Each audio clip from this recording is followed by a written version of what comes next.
There you Okay. go. We Got are it. recording. Working for the end result. I watched the video, both videos, Stickman and The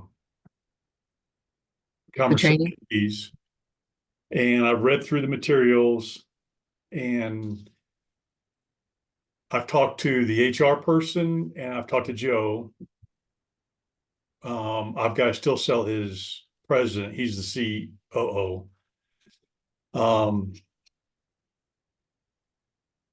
so with that in mind, that's where I'm kind of coming back to two things. I see the conversation to conversion as a standalone Hmm. teaching versus a sales training. Sales training, I'm not good with it. Number one, HR is not my niche. And that's where it was obvious watching the training that it's an great HR 6 week training. If I spent Joe's comment was, if you spend 6 weeks training that, my guys are losing money. That's not 6 weeks. What you saw was two you saw hours. different trainings, right? But All right, so 2 hours. the 2 hour training was get to know me, but you're selling the $500 6 week training, get to know others, I'm assuming, based on the slide. Well, okay. That's why I didn't want to send slides out. Remember I told you I'm changing the Right. training. But hear me out. So, and I didn't tell him anything, but uh,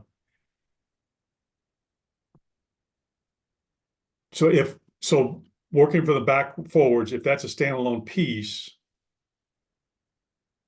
I've got to sell a lot more people than I do at $500 than I do a $3,000 30, 60, 90-day training, which incorporates this.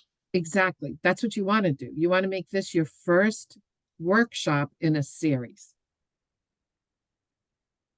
Right. But I'm still missing the understanding of how, at the end of the training, how does a salesperson take that? What tools do they use to go out and make a sales call that afternoon or the next day? That's our training tomorrow that you're going to learn. All right. Remember, you're going to be able to do these training in 2 hours for a That's sales team. that's where I'm missing that gap. Yeah. Is I'm So not trying to be impatient. I'm trying to figure out how I can build this or yeah, present hold on. this because I number got one, I'm on an eight. You've had 40 years. I've had 4 minutes. yeah, but this isn't an HR program. HR doesn't do training. This is a leadership program. I'm trying to get in your head that you can do this. The people who have taken my license, they are travel agents. They have no business background whatsoever, and they are they flipped their business, two of them, flipped their business into a mother-daughter relationship business. They have no training experience, no corporate connection. Well, the mother had a corporate connection years ago, and they are using this tool to help mothers and daughters have better conversations. So the mothers and daughters are not going to be professionals because this training allows a person to observe the tool that you're going to give the salespeople on the way out the door. In that training, you're going to work with them to understand the other styles. Remember how we went through, you, me, and Dean, and we talked about all four styles, Right. right? You're going to do that. There's just another layer you're going to add to that. Ours took 2 hours, just the one piece, because I'm training you beyond what you'll train someone on, because you guys are trainers. I'm training the trainer, not Okay. training the trainee. All right. So the team that you saw was an HR team. That that was I did 4 sessions with them just on conversations because that's the core function of what they need to do. When I work with a sales team, I give them the assessment, they get the high level overview, and then what you guys got, they'll get a handout that goes with them how to talk to. But I spend the most of the time helping them understand the 4 styles, because they have to be able to observe those 4 styles. Remember when I told you they're going to take the assessment and you do the 4 columns, Right. right? That's their first tool. They're going to have words that each style uses. So when they're observing their clients, when they're getting to know their clients, they're going to have it. You're going to do a session 1, that's an introduction, right? Then you're going to start talking about script, and you're going to start talking about tonalities. In the script conversation, you're going to bring them back to the conversation piece, because when they start opening up their script, you're going to have them doing the liking and stuff like that. When they get into the non-invasive questions, you want them to, remember I told you, you said, what can I ask? I said, ask a question that's going to elicit a longer answer, a Right. thinking answer. So they're going to put that in their non-invasive. So you're coming back to conversation. So you're going to say, you want to put in here a question that requires them to explain something to you, an explaining question, so you can begin to observe what style they are.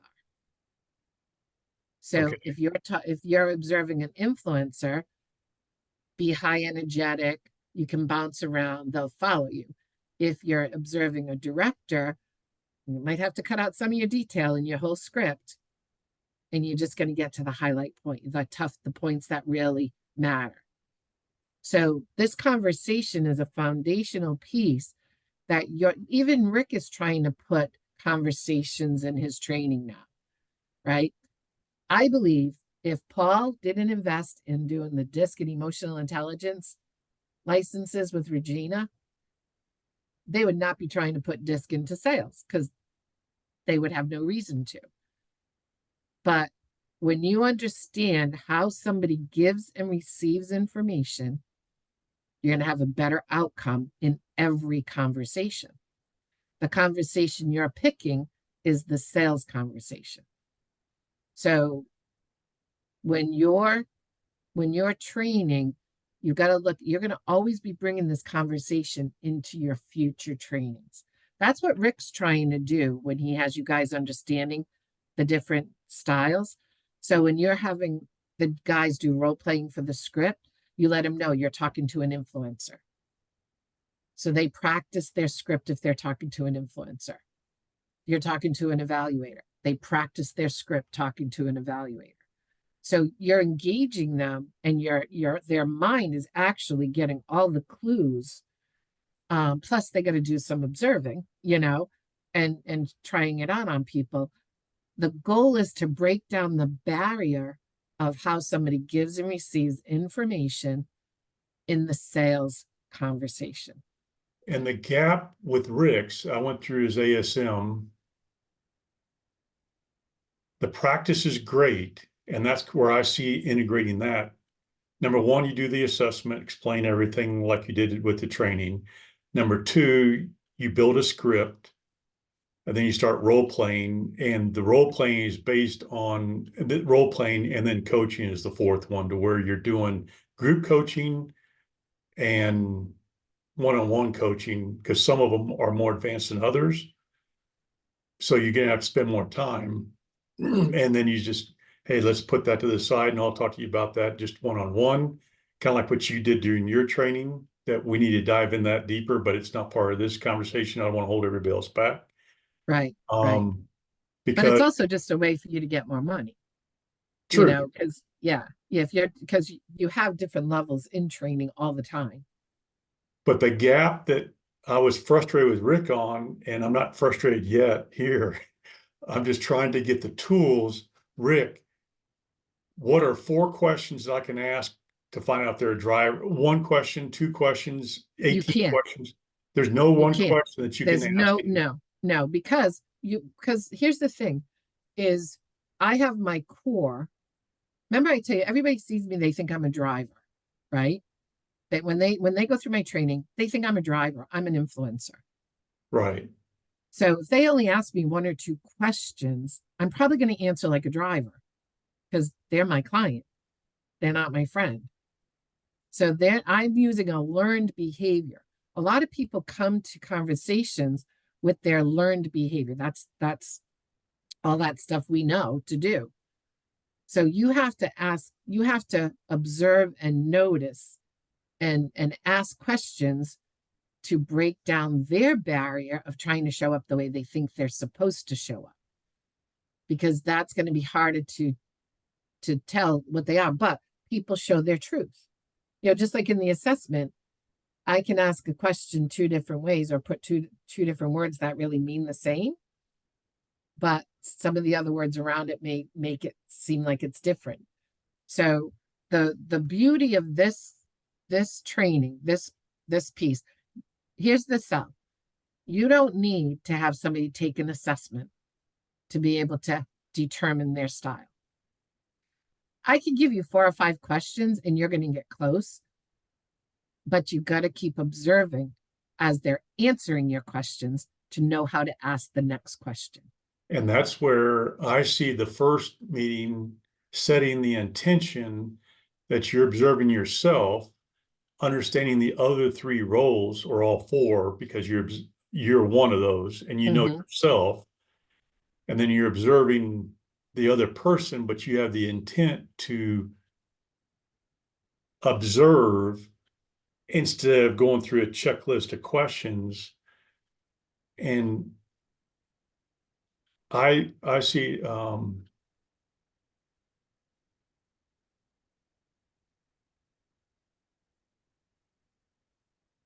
okay, so my example, I've built relationships over 40 years. That's how I built my business. I printed thousands of business cards. I probably gave out 5, Right. unless I went to a leads meeting or something like that. Everything's built on relationship. Same here. Referrals. I didn't know any of this stuff, but I observed people, and I didn't have a script. I had an idea what I wanted to go in with, but more, it was a discovery call. Then I went to Cialdini, and I believe in the conversation to conversion. I see now that I could have gone further faster, and that's where I'm getting to now is at 63, I don't want to take another 40 years. Yeah, you're not. You're not. So here's where I'm going. Yeah. So taking my Cialdini experience of I had a 60% close ratio. So I went further faster. If I would have had more leads, I would have qualified that even more, but that's a different subject. Where I'm going with it is in the scripting, I had the intention, I caught their attention. I had the intention, got their attention in the first 4 seconds, scripted it, and past Rick's, I didn't get past 15 lines, and I started discovery, and I never got to the 4 corners. Right. The 4 corners is the close. That's going to be what I'm saying is they close themselves based on Cialdini's presentation. Absolutely. Or lack of my communicating the emotion. And some of them were truly money driven. Yeah. Yeah. You see, the thing with, go ahead. Sorry, I'm interrupting you. So that's where my experience with the script 1 through 14 never got to the close. Yeah. Sold 50%. And now I'm taking my network, and the network is getting longer because I'm reaching out to other people that are influencers that know other people, to where I can shorten the sales cycle, increase my close ratio because I already have a relationship and rapport, trust. Where my gap is understanding how I can get my students quicker results or quicker to action. And that's where, as a salesperson and talking to Joe, because he's a personal friend of mine, I talked to him 90-day program. He goes, Doug, 90 days is too long to get results. Can you when will I get results was his question. So how can I,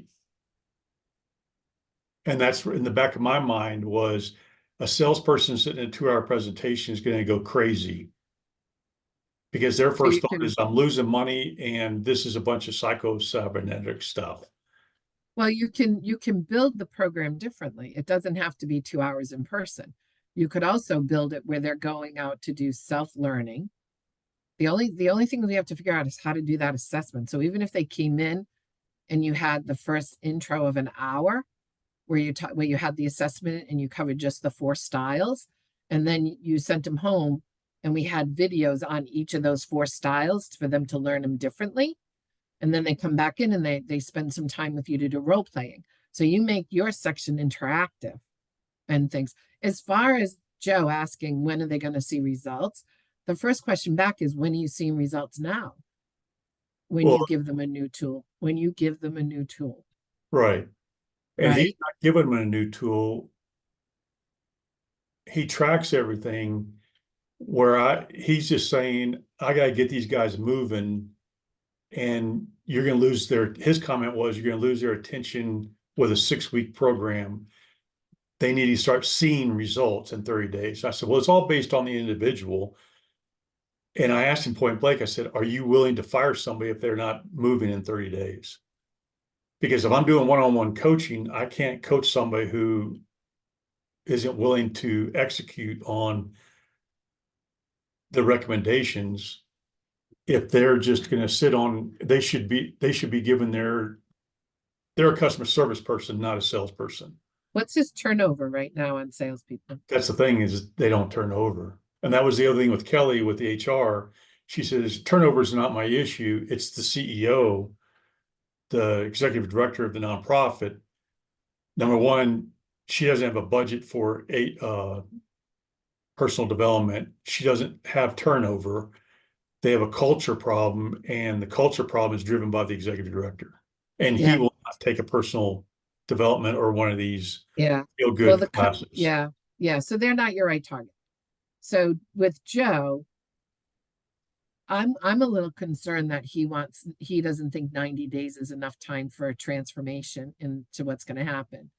Because I would ask him, what's his onboarding process before somebody is productive? Well, and he's not even saying, I want to see double-digit growth. I just want to see more activity. Yeah. So what's going to happen is that's where you've got to put that. So it's funny how I put this together right before you came on for a reason. So We have let the me same share energy. my word. It's terrible, And isn't it? I want to share. I'm not trying to be impatient. I'm just trying to I see know you are. beyond my nose. Can you see this? Yes. He's a salesman. All right. Yep. Can you, like, do I need to make it a little bigger for you? Oh, it's So you plenty can see? big. It's full screen. Oh, is it? Okay. So this is It my took first you attempt. off when you went to this. Huh? I don't see you and me anymore. I only see Oh, this. because what are you viewing? Well, What once you you, hit view screen, then it shows this is my full screen. oh, is it? You don't even see us in the corner? I see us Nope. in the corner. No. Okay. You got your view wrong. Go up to your, oh, where do you go? Let me stop sharing. See, I can So go to your, view up in your I right, see where it view says, gallery. So I've got 2 screens. I got the gallery and the speaker. so why don't you put gallery? So then even when I go in, you should see us at the top or some way. Yeah. So All I right, let's see if that did it. Did you do it? so now share your screen. There you go. I can see Okay. that. Okay. Can you see us? Yep. Okay. Are So you going to point at me or something that I have to see you? you know it. No, you don't. I just go crazy when I can't see people. That's just me.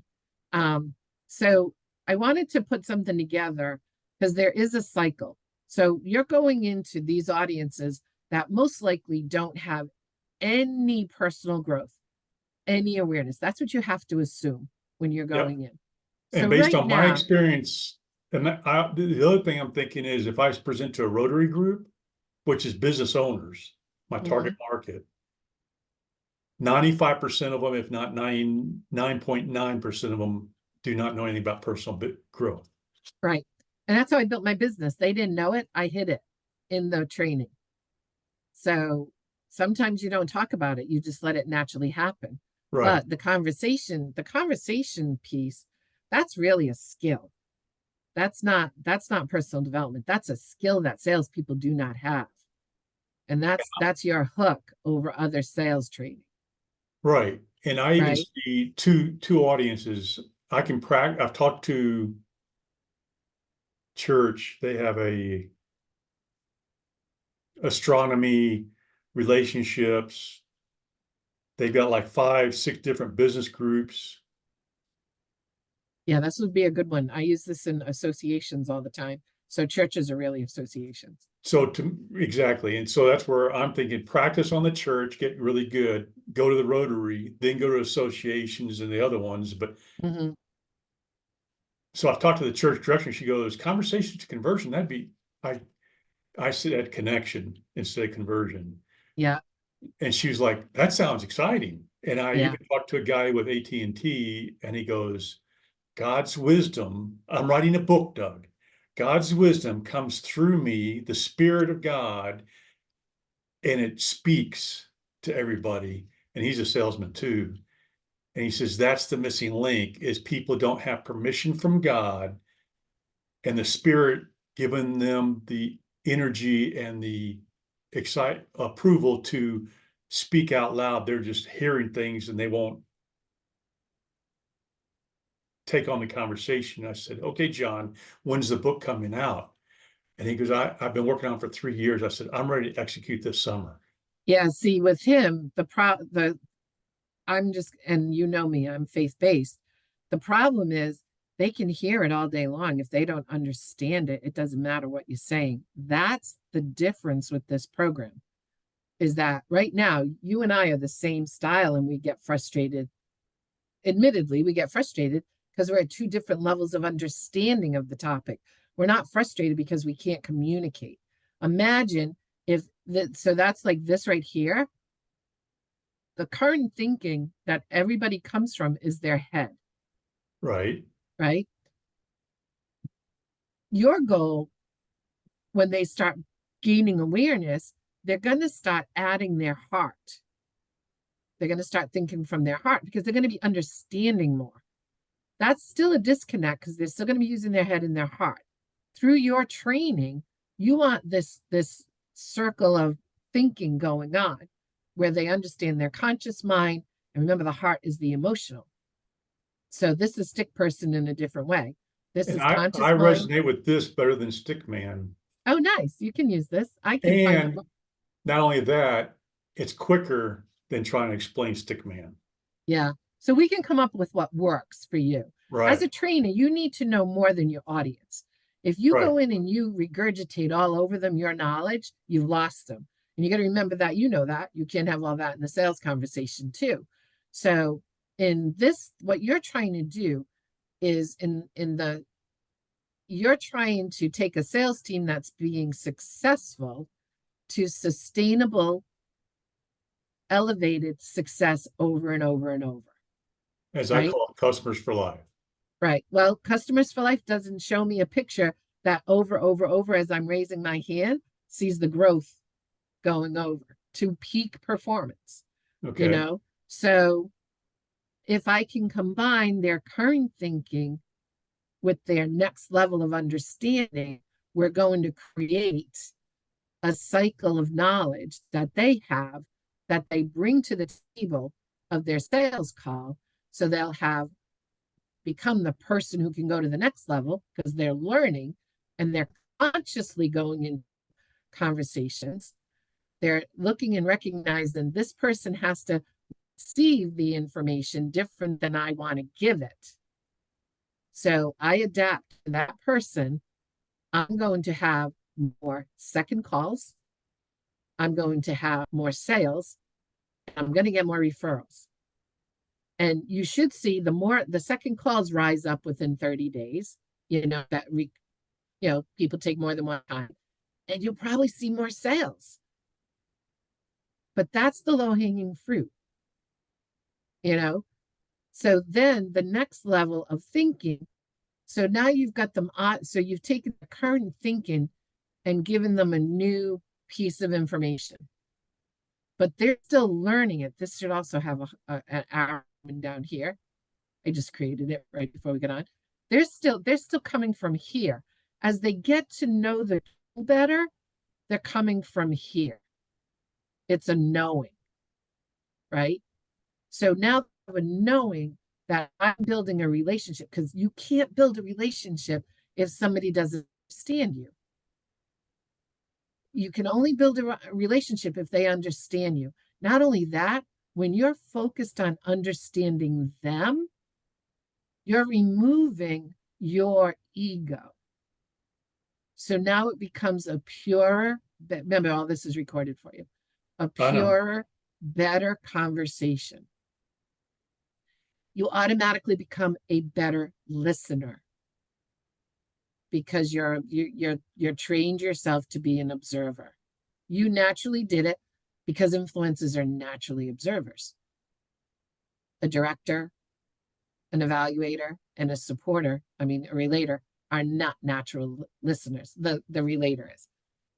So now you just you've started the rewiring of that salesperson's thinking just in that hour presentation.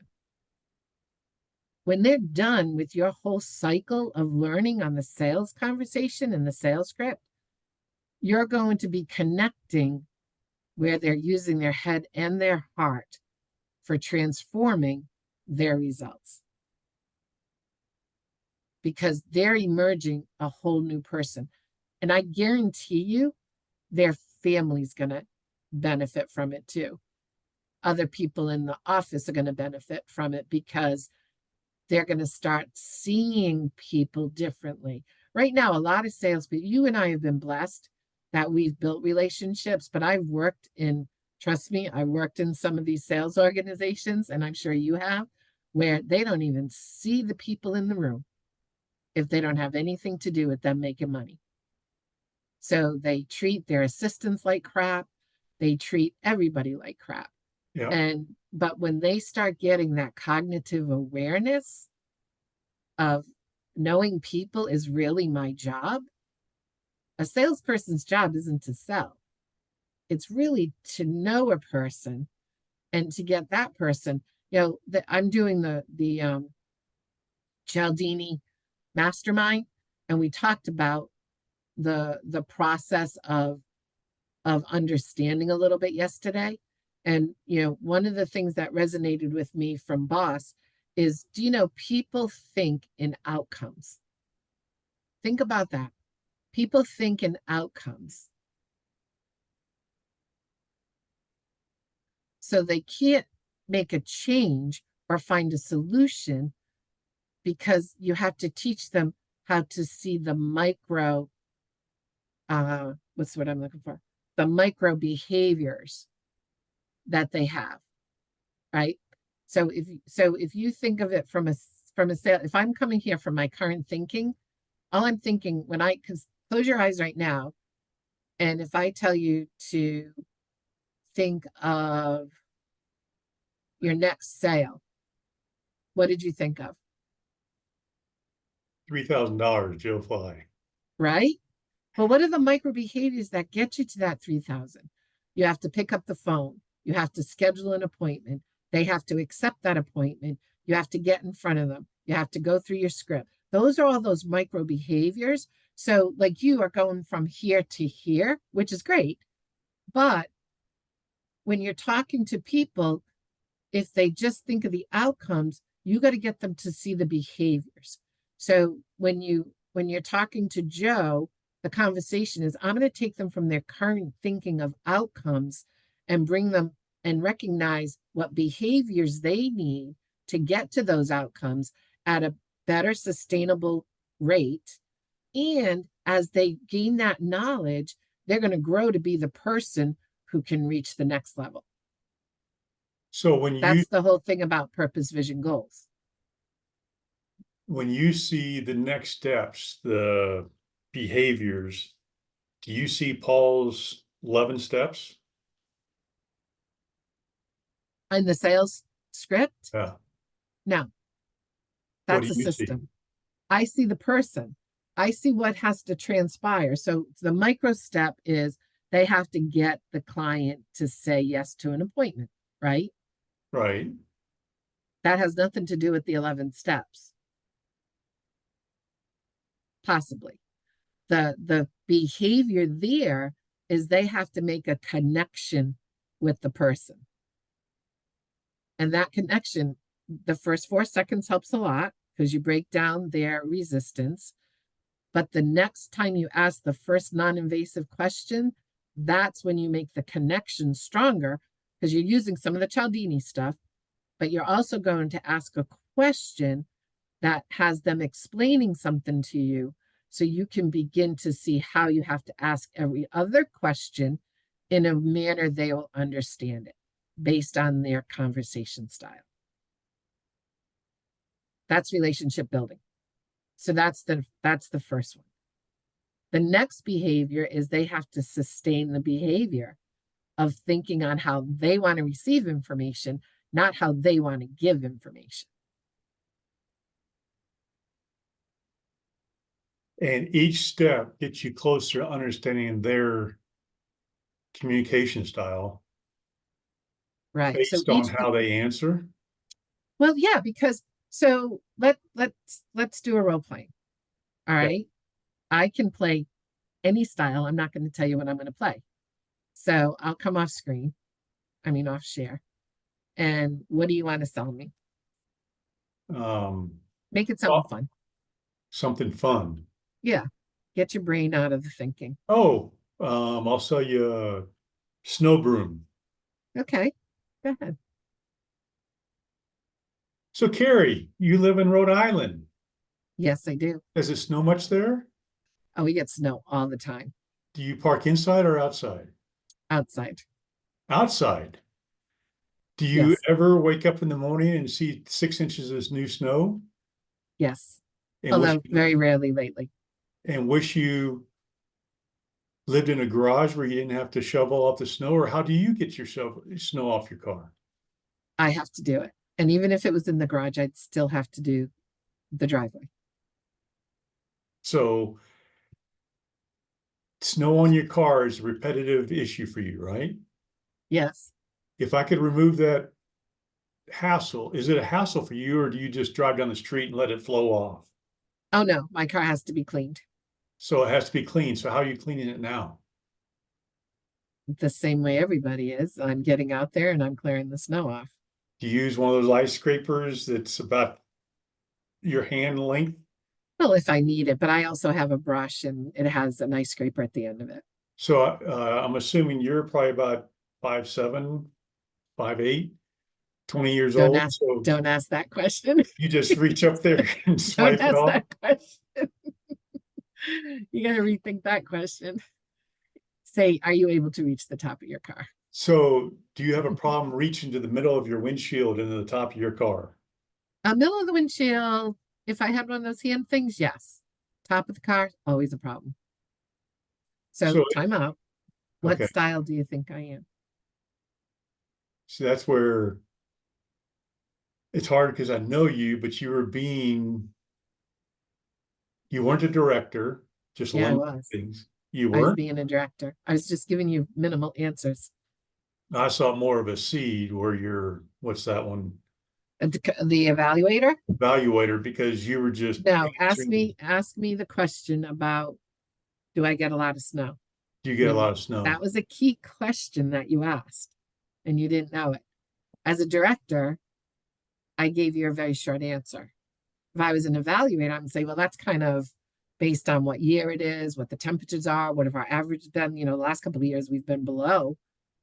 Meteorology stats show us this. We're in an El Nino, so we expect that we're going to have fluctuations.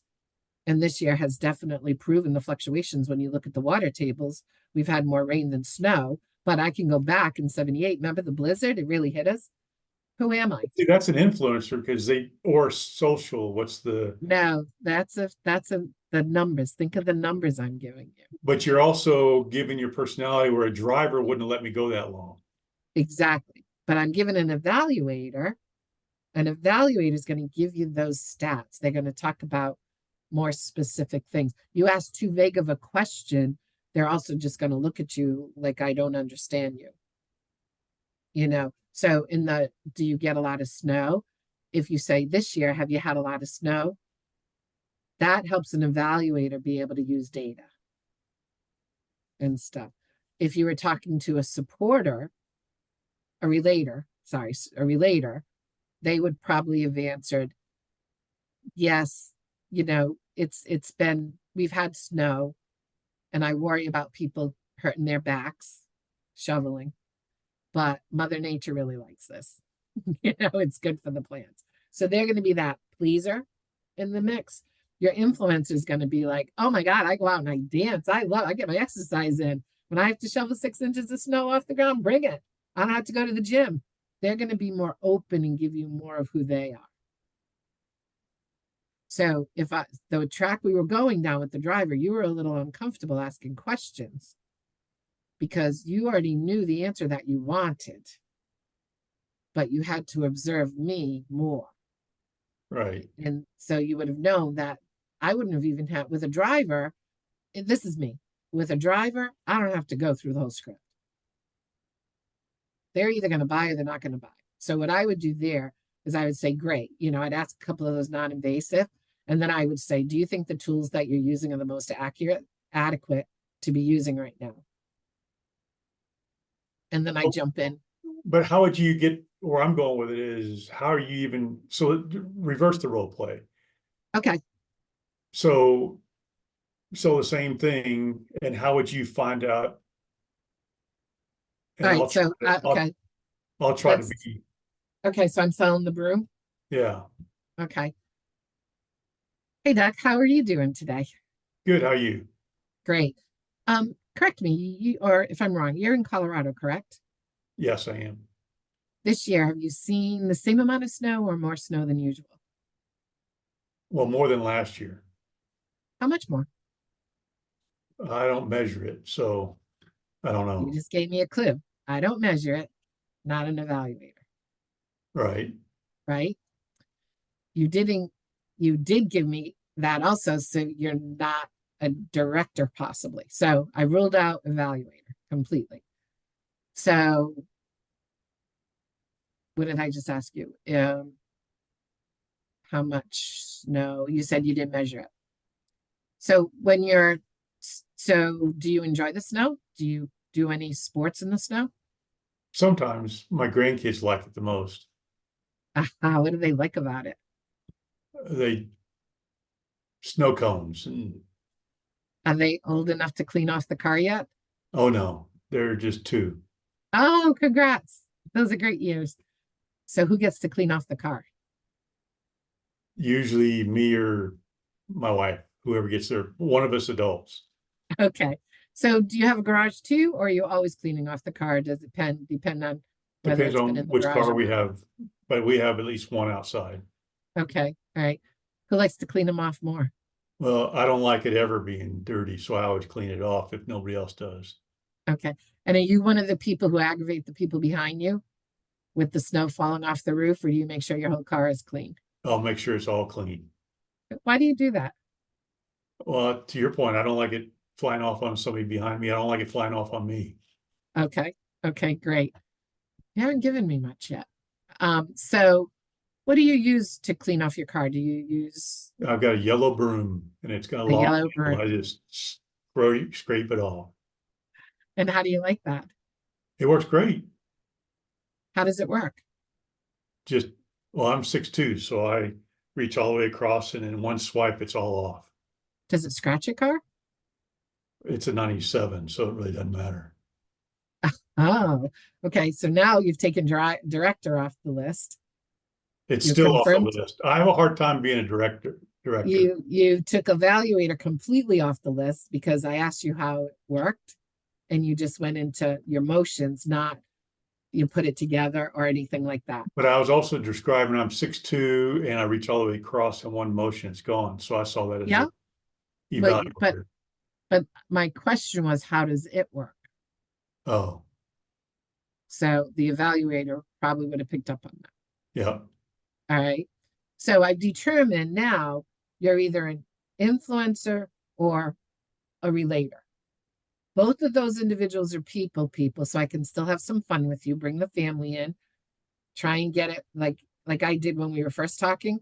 How is the wife affected by the snowfall if her car Yeah. is she's at, so I kind of tried to bring in that emotion that the influencer and the relator would want. You are very much, well, whoever gets to it first. I'm still trying to determine that director. So in that situation, I could have gone, well, how often does she have to clean off the car? You probably would have stayed very succinct in your thinking and talking. So I'm going to start to eliminate the influencer and the supporter. So if I was a director, do you get right into the start closing? Once I know if you're a director, but you weren't, I determined you weren't a director. If I get you into, so let's go as if you're a director. So let's say you were a director. Because I'm just all right? thinking back to my Cialdini, I had 2 directors and they bought within 3 minutes, literally. Because they knew before they came to the call. Right. And she was a director, the one I literally is just like Yeah. order sign. And most And I like had I an know evaluator and it took me 6 calls. because you gave them permission to want to go down the rabbit hole. That's So where you got to okay. that's where a good salesperson's got to control that. So walk me off the ledge on that, where an evaluator took me 6 calls instead of 1 call. Yeah. So usually what I say to people is so if you're going, so let's go back, let's do something on the shovel, on the thing. No, let's stay with Cialdini. That might be easier. So when they're asking all kinds of questions, give me like one of the answers. Well, let me ask you a question and you give me an evaluated answer. All right. Okay. So Doug, you were on the call and you are calling and asking about the professional program or the practitioner program. The professional. Why do you want to use the professional program?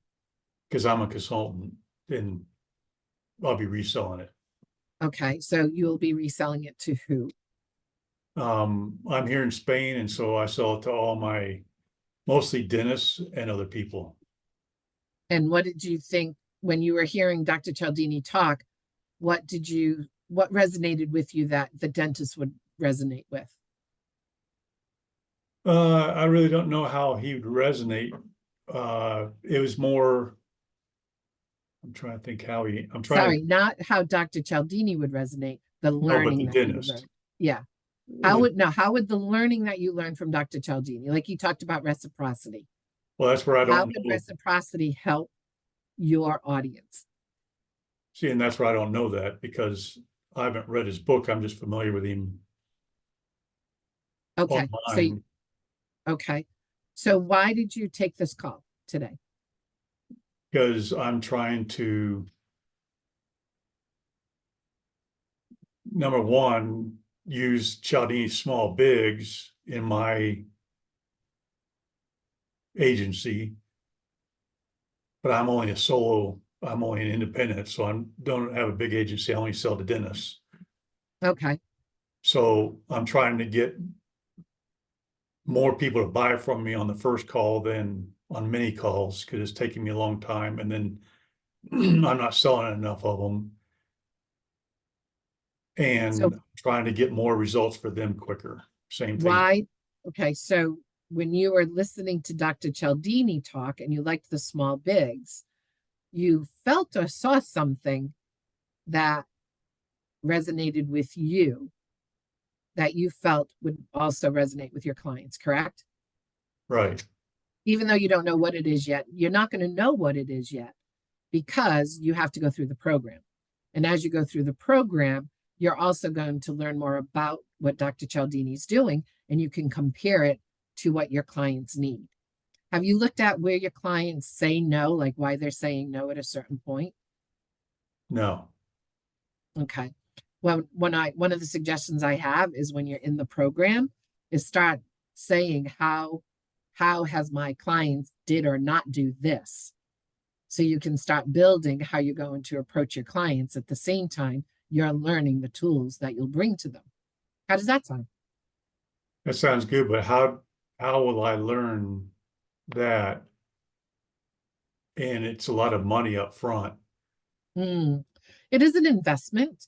It's an investment of your time as well as an investment of your money. But let me ask you, how much money have you lost with dentists not being able to close on a first sale or never coming with you because you haven't been able to find the right hook for them?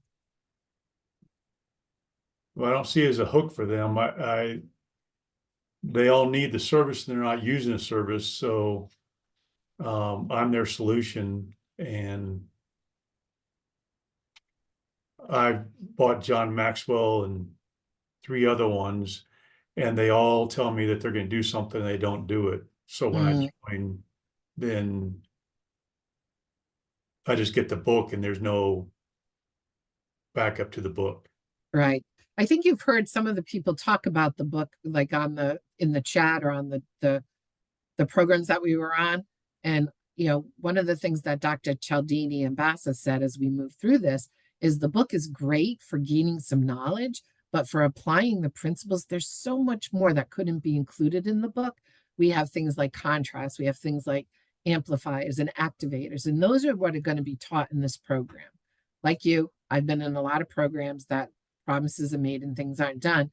But I had to step back and ask myself, at what point could I have misunderstood what their promise was, or what expectation did I have or believed in that maybe they didn't really say? And I'm not saying that happened to you. That's just been my experience. We've outlined in this program that we're with you every step of the way. Do you believe that somebody is going to be there to help you? Not really. Who invited you to the call, to the program?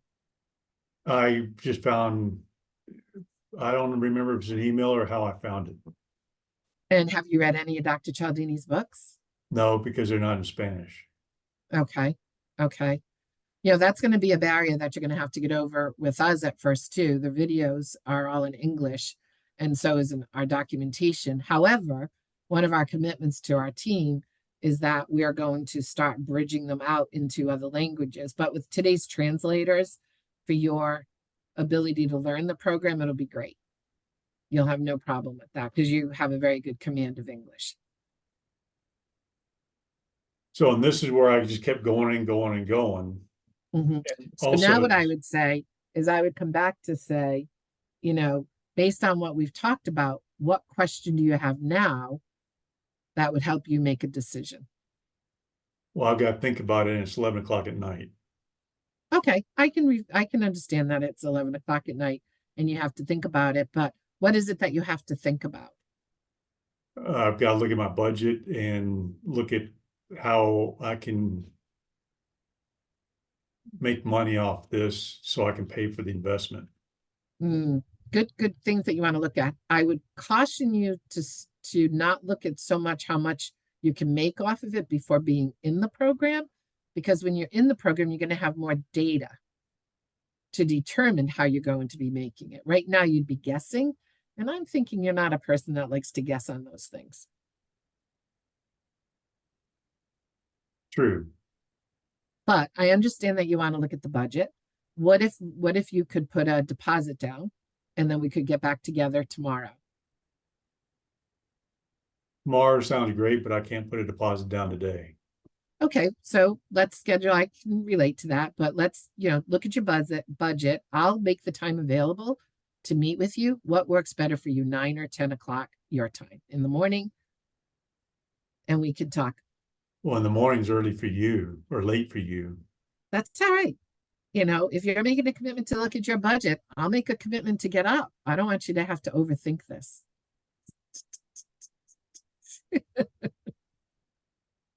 So I kind of gave the person reasons not to think. Like when he said, I have to think about how it would be for my clients. It was like, why even worry about that when until you're in the program, you're not going to know it. So you've already connected. The program's going to give me answers. So they don't have to go driving for them. So you just start looking for some of those things. I mean, evaluators are the worst to sell to, but it's worth it when you can find, because what an like every one of the styles needs deadlines, and an evaluator in particular needs a deadline. You know, and one of the questions I'll use, because I was working with people. I sold to engineers for Connect 365, which was a LinkedIn lead magnet, like a lead generator. And I was actually I was hiring the people who were going to learn the system and then sell the system. And it was brand new to the market. So they were asking me a lot of questions like, well, what about this? What about this? What about this? I go, well, when you learn something, you don't know things that you don't know. So you've got to get into it and lean into it. And as you're doing that, you're going to get a lot of these answers. But I could give you the answers right now, but that's not going to be enough for you. You have to see that this is a process, a system that you can learn. Do you agree? And that you want to be in the business of helping other people move their business forward through LinkedIn. Am I correct in that assessment? that's the pitch I need to learn to any sales organization. Exactly. And that's what I'm trying to, because I've got a few calls under my belt, limited time learning the styles.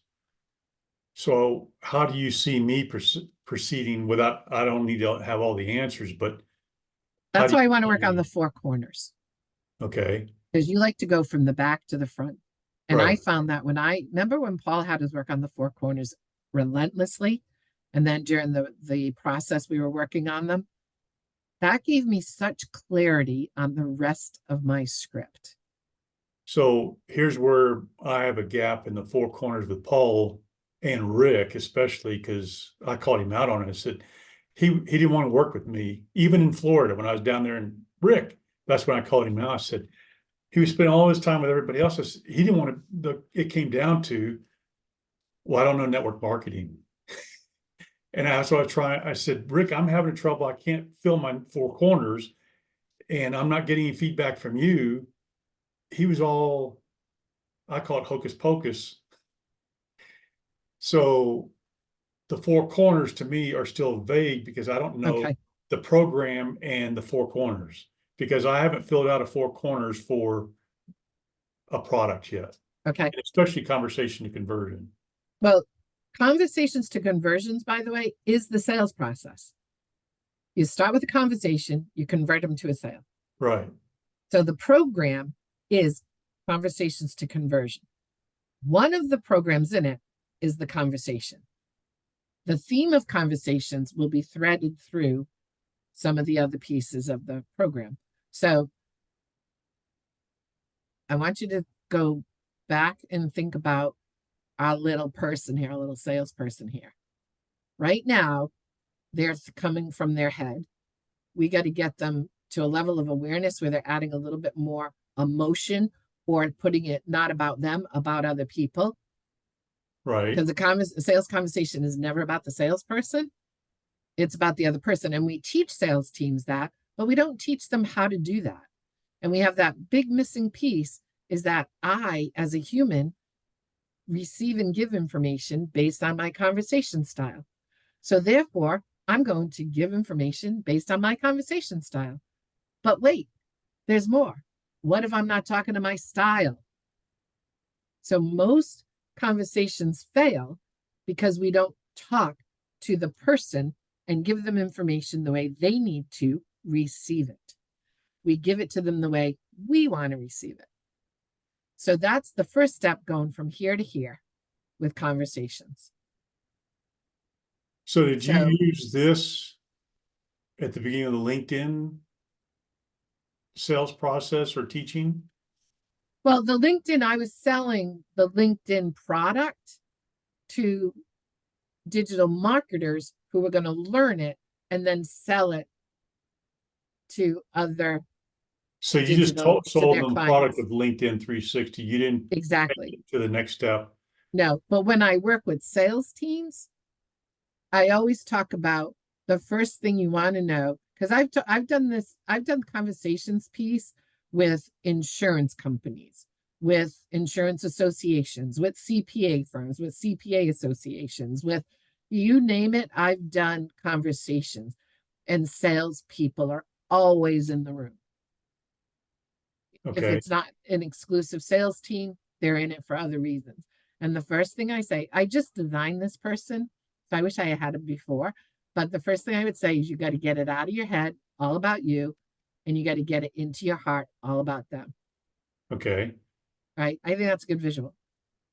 So the first level of awareness is I have to get my current thinking out of the way and get into this new level of awareness thinking. And that thinking is I may be saying things the wrong way, not my content, but the way I'm saying it, the way I'm asking a question may be completely wrong for the person sitting in front of me. okay, And if I can fix that, I'm going to automatically improve my results.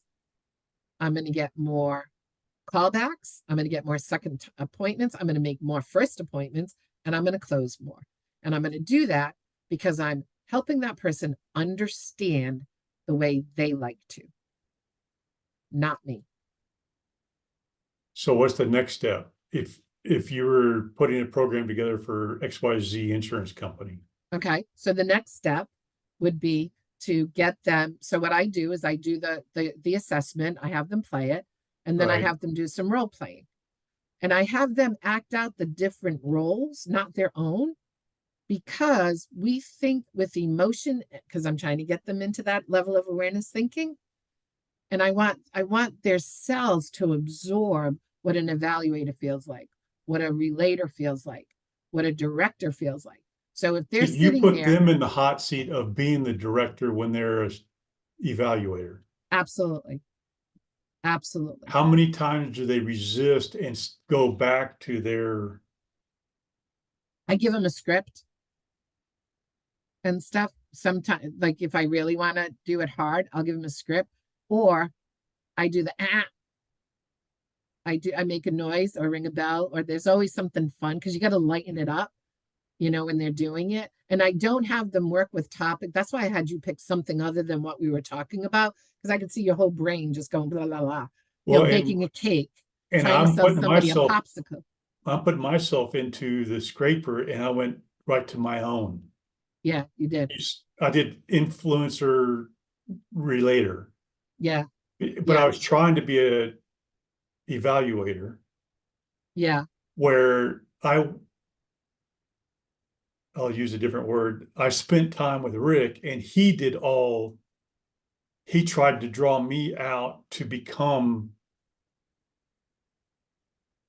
present to the other people by pushing me, which pushed my buttons, number one, versus trying to get me to become a thinker. He just pushed my buttons and made me shut down. yeah. So when I do a role play, I'll give people the scenario, and then I'll say, you're playing the role of, and I usually have them pick so they don't blame me for picking it for them.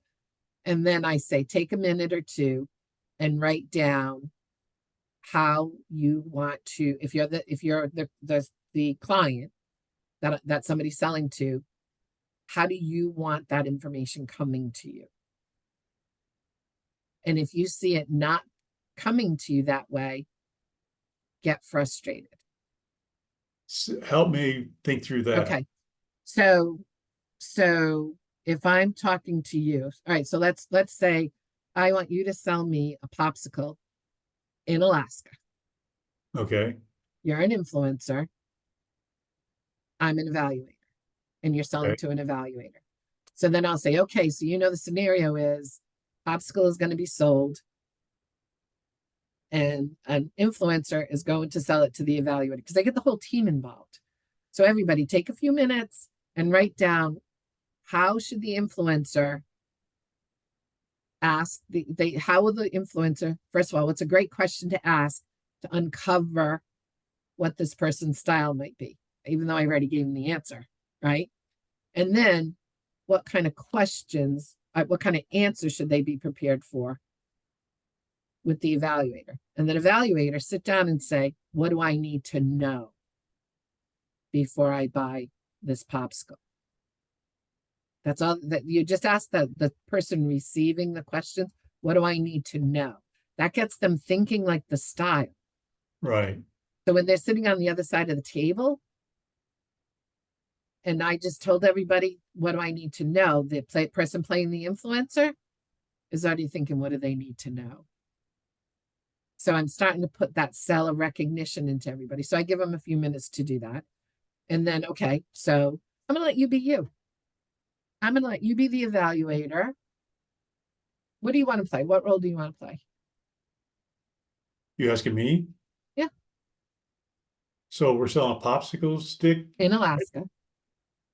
So what role do I want to play? Do you want to play the influencer or the evaluator? The Oh, salesperson or the client? oh, Or did you want to be the popsicle? watch out. That could go down a real rabbit hole. Oh, you know what? I can share this with you later. Remind me to share something with you.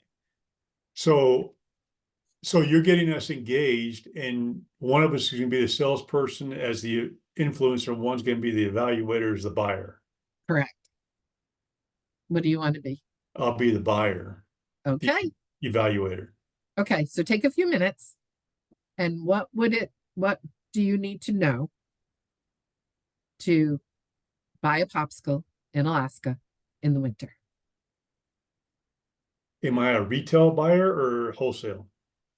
We're just selling you one. Just one. It's a popsicle stand. I'm a Okay. glacier. All right. Well, and that's where I've done B2B. That's where the B2C Yeah. is a little Yeah. different. Yeah. Okay. Yeah. All right. So let me know when you're ready. Ready. Okay. Hey, Doug, how you doing? Good. Good. Great day we're having here in Alaska, huh? Yep. Is it cold enough for you? Well, it's 32 degrees outside, so it's not that cold. What's been the coldest we've had this year, I wonder? Minus 34. Do you remember what day But that that was was? before the wind chill factor. The wind chill factor made it like not minus 68. Yeah. Yeah. Have you ever heard of the old wives' tale that said, um, if you're hot, drink something hot to cool yourself off? If you're hot, cool, drink something hot to cool you off. Yeah. Because you got to bring your body temperature to the air temperature. Have you ever heard of that? Well, I guess that's where coffee is always at 65 degrees is the perfect temperature for my lips. Because I don't like it 110 or 112, so I always wait till it gets to 65. Yeah. Yeah. I guess that's warmer than the outside temperature. So where are you going Maybe with it's the this? same as you inside. Where am I going with this? Well, I was wondering if you'd like to play a little game with me. Well, it's What if 12, we test that 13. theory? What if we test that theory? And it's what you said, 32 degrees out, Right. and this popsicle's at least 32 degrees because it's still frozen, it's not melting. What if we test that theory?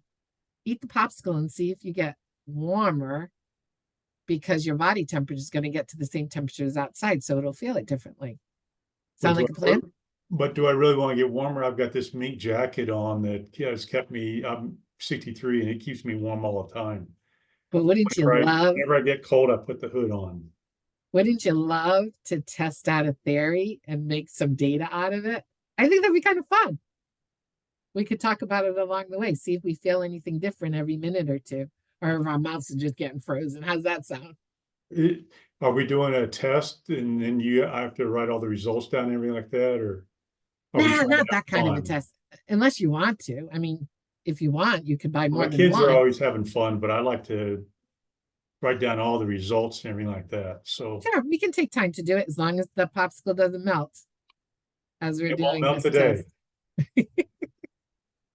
Well, it will if you have your coat on and your body temperature stays too warm while we're doing this. Don't you think that would make the popsicle melt as you're Well, eating that it brings because up a your good tongue's warmer? question. If the popsicle is so cold, how am I going to get it warmer? Part of the test. That's how we figure it out. So where these popsicles come from, I've never seen one before. Oh, they're right over here, my stand that I sell. Everybody buys them. Look, everybody's buying them. Everybody, I don't see anybody with one in their hand. Oh, they eat them pretty fast because it's so cold out. So did you kind of get where I went? I Yeah, went and I tried to put it in a logical way for you to say, yeah, I got to have that. I need to know the data. yeah. So it's a fun way of doing it. And you're getting them engaged as a buyer or a seller, or eventually as both. Exactly. Exactly. So you get to know them, or they get to know themselves. So let's back it up. I asked a couple of questions and I asked about the temperature today. Like, is it cold enough? I made it. I didn't say what's the temperature. I said, is it cold enough? And you immediately went to 32. Right. So that was a clue. And then I said, yeah, has this been the coldest day? And you immediately went to no, right? Yeah. And then I went to ask another question. She said, well, again, it depends on the wind. So you really started giving me details that told me you were an evaluator. Right. So I had to take my script because the script again is just a baseline. To me, it's your cue cards in case you need them. I'm not in script anymore. I really believe that because I have to go where you need to go, Right. right? So I started looking at my non-invasive question. I got it. You are definitely an evaluator. They're pretty easy to spot. And then I went into how am I going to get him engaged in buying a popsicle in 32-degree weather outside? So I took a chance and I said, have you ever heard that theory about if it's warm outside, drink something warm and you'll cool yourself off because you'll raise your body temperature to the temperature outside. And you really got engaged with that. So I said, well, let me try and entice him to try it today with me with popsicles. Yeah. I didn't think of the coat though.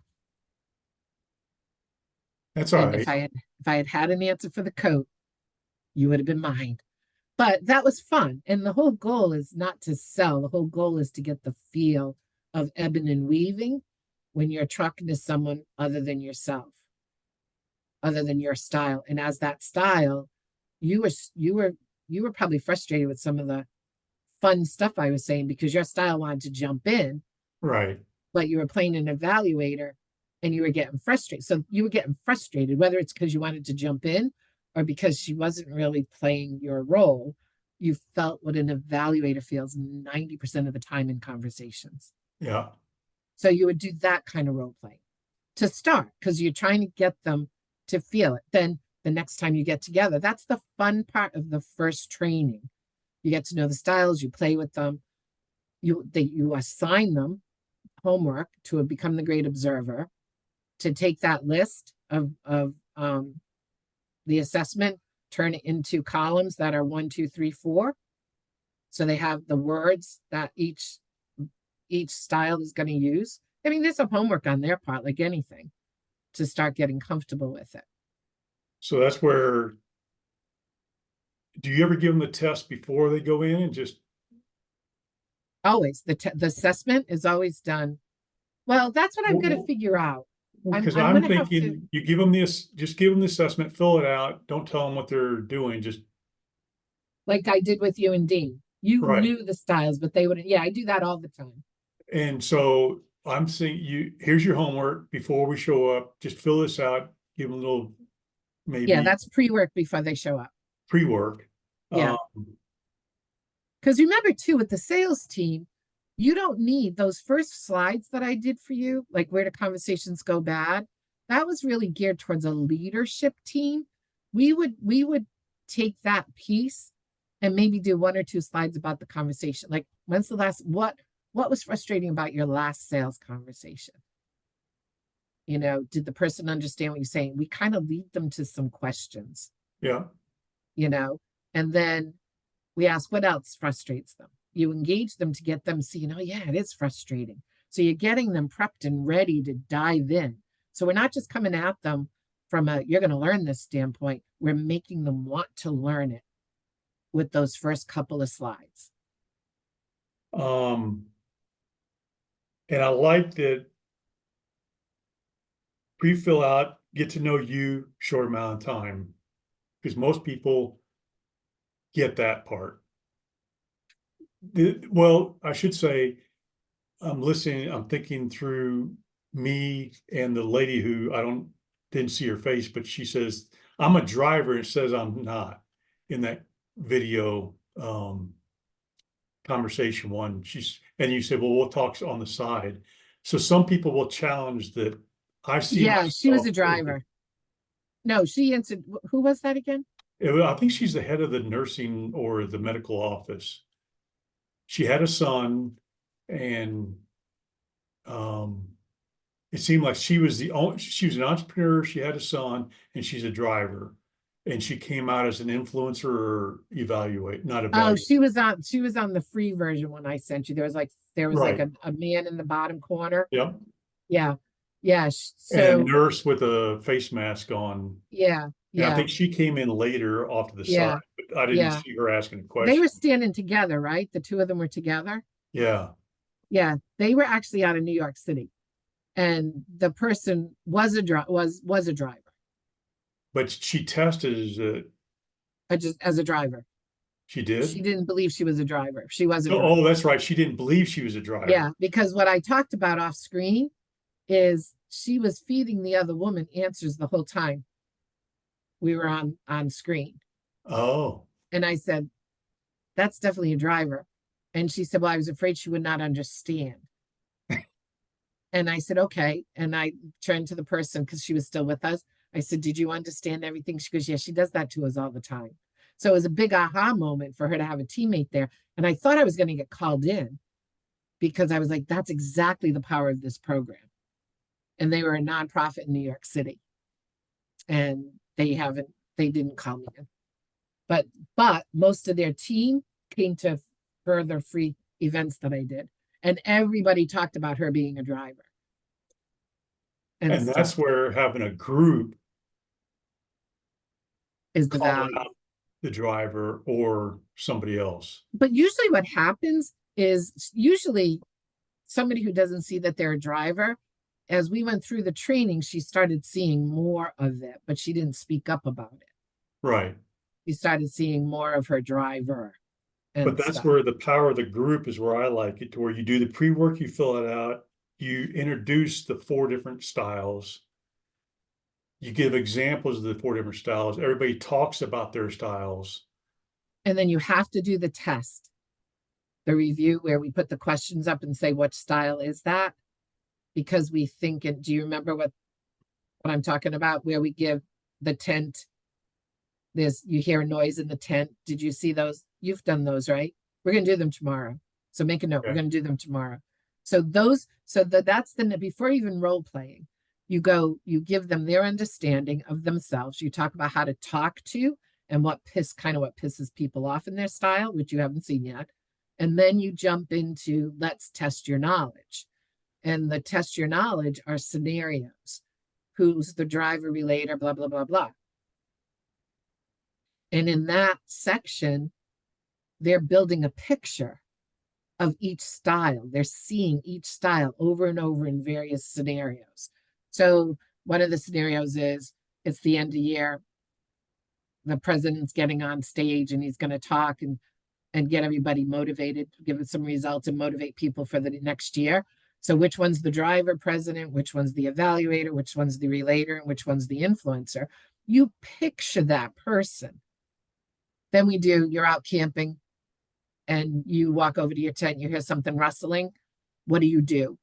And who's the driver so I give different scenarios for people to come up with it because we think in pictures. You want to start seeing some of that as you're talking to people. And in different scenarios, if you're talking to someone and you ask them a question about how to bake a cake, and they're getting all excited and kind of jazzed up in their seat, even before they utter a word, they're probably an influencer. If they roll their eyes, most likely a director, and an evaluator is going to start writing down step by step what they do. Right. The relator is just going to be kind of like, a little confused because who's the cake for? What flavor should I make? What frosting should I use? I want to make sure they like them. And I'll have that kind of conversation with people afterwards because I'm always trying to give people pictures to go off of so that as they're talking to someone, they see the baker because they're showing that, or they see the guy running towards the tent or the woman running towards the tent who, they see those styles. So then when they're asking their non-evasive questions, it's validating what they've already observed. And then you'll ask another explanation question a little lower to evaluate what you observed and what you heard. So that's where you really bring it into to the sales process. So in phase one, have fun. You got to break down their barriers of whether they believe it or not. And when you start role playing different styles, you're only comfortable when you're practicing your style, regardless of what side of the lane you're on. Yeah. So if you're telling me you're a driver, but you're very uncomfortable selling to a driver, you're not a driver. So do you see, and that's where I like the gamification of it, where you engage everybody playing those different roles. Mm-hmm. Can you take them from, okay, you filled it out, here's your answer, here's who you are, let's talk about that, go through all the different explanations, test their knowledge with what you just went through, and then gamify it? Can you do that in 2 hours? Yeah, we can also shorten what we show them for the style the first time out, because you're going to be with them for a couple of more trainings. So Right, at the beginning of every little training, you can give them another piece. right. Remember, I was giving you the train the trainer for the license. How you break that out and how you do things is yours. In fact, I have to get permission, but everybody trained back. I have a whole, it's a lot of what I've been sending you, but there's a section where each one of them trained me back the material based on how they would use it. And I'm trying to get permission from all of them for you to see that. They're kind of hesitant because some of them use some of their proprietary stuff. So I can see that. So we Well, may and my not be thing able to do that. is a lot of people give too much. They're trying to cram too much information in a short amount of time. Yes. And that's the whole idea I'm trying to do is through the gamification. I saw it as practice with Rick, but the gamification of what you've just done, it's practice, but it's getting them out of their comfort zone, observing, retraining their mind to not only observe as Carrie's doing something or trying to outsmart Carrie because I'm a driver and I'm trying to outsmart you being the influencer, another style. You're gamifying it to where I'm getting out of my driver, becoming an evaluator. That really rewires everybody. I think you even said that word. Yeah. Yeah. Yeah. So that really engages people, and you can spend 6 weeks doing that, just trying to get everybody out of their comfort zone before you even get them into, okay, and my thing is I don't want to spend 6 weeks just gamifying this exercise. Week one is going through, get to know yourself and start observing, go do your homework. And I like the idea of go observe your family, your employee, of the other staff, people you work with, people you engage with, the grocery store, everywhere else you do, then come back next week and we're going to review what you observed and recreate it. But the back gap I see also, even talking to Joe, and in my specific scenario, we don't know our product good enough to start building the four corners. When do I start building the four corners in there? With them? So that's where Yeah. I started the conversation. I am impatient, but I'm Yes, also you are. trying to get to a Yeah. quicker result. Right. So think So how about, can I go from game to start and fill the four corners? Because I see that as a gap. Number one, two gaps. They don't know themselves and they're not observing. They're pushing product. but Let they me don't back know the up. product Okay, or so the customer. so they know their product, so they're going to be able to do their four corners. You don't know your product. That's where you're struggling with your four corners. I don't know my product, and I don't, well, because And you don't know four corners enough. I don't know my product or Four Corners, but my thing is they don't know themselves, and I don't think they know. They have a whole product line. And I'll just use Joe's example. I, s- I'm a salesperson and I sell commercial buildings, but he also wants me to sell hospitals and paint spray booths, and they're a Yeah. total different sale. Yep. And Are I you gonna and are I you gonna sell for him? No, but I'm training his commercial sales guy to do more than just commercial business because he's, as Joe Okay. says, they're driving past Yep.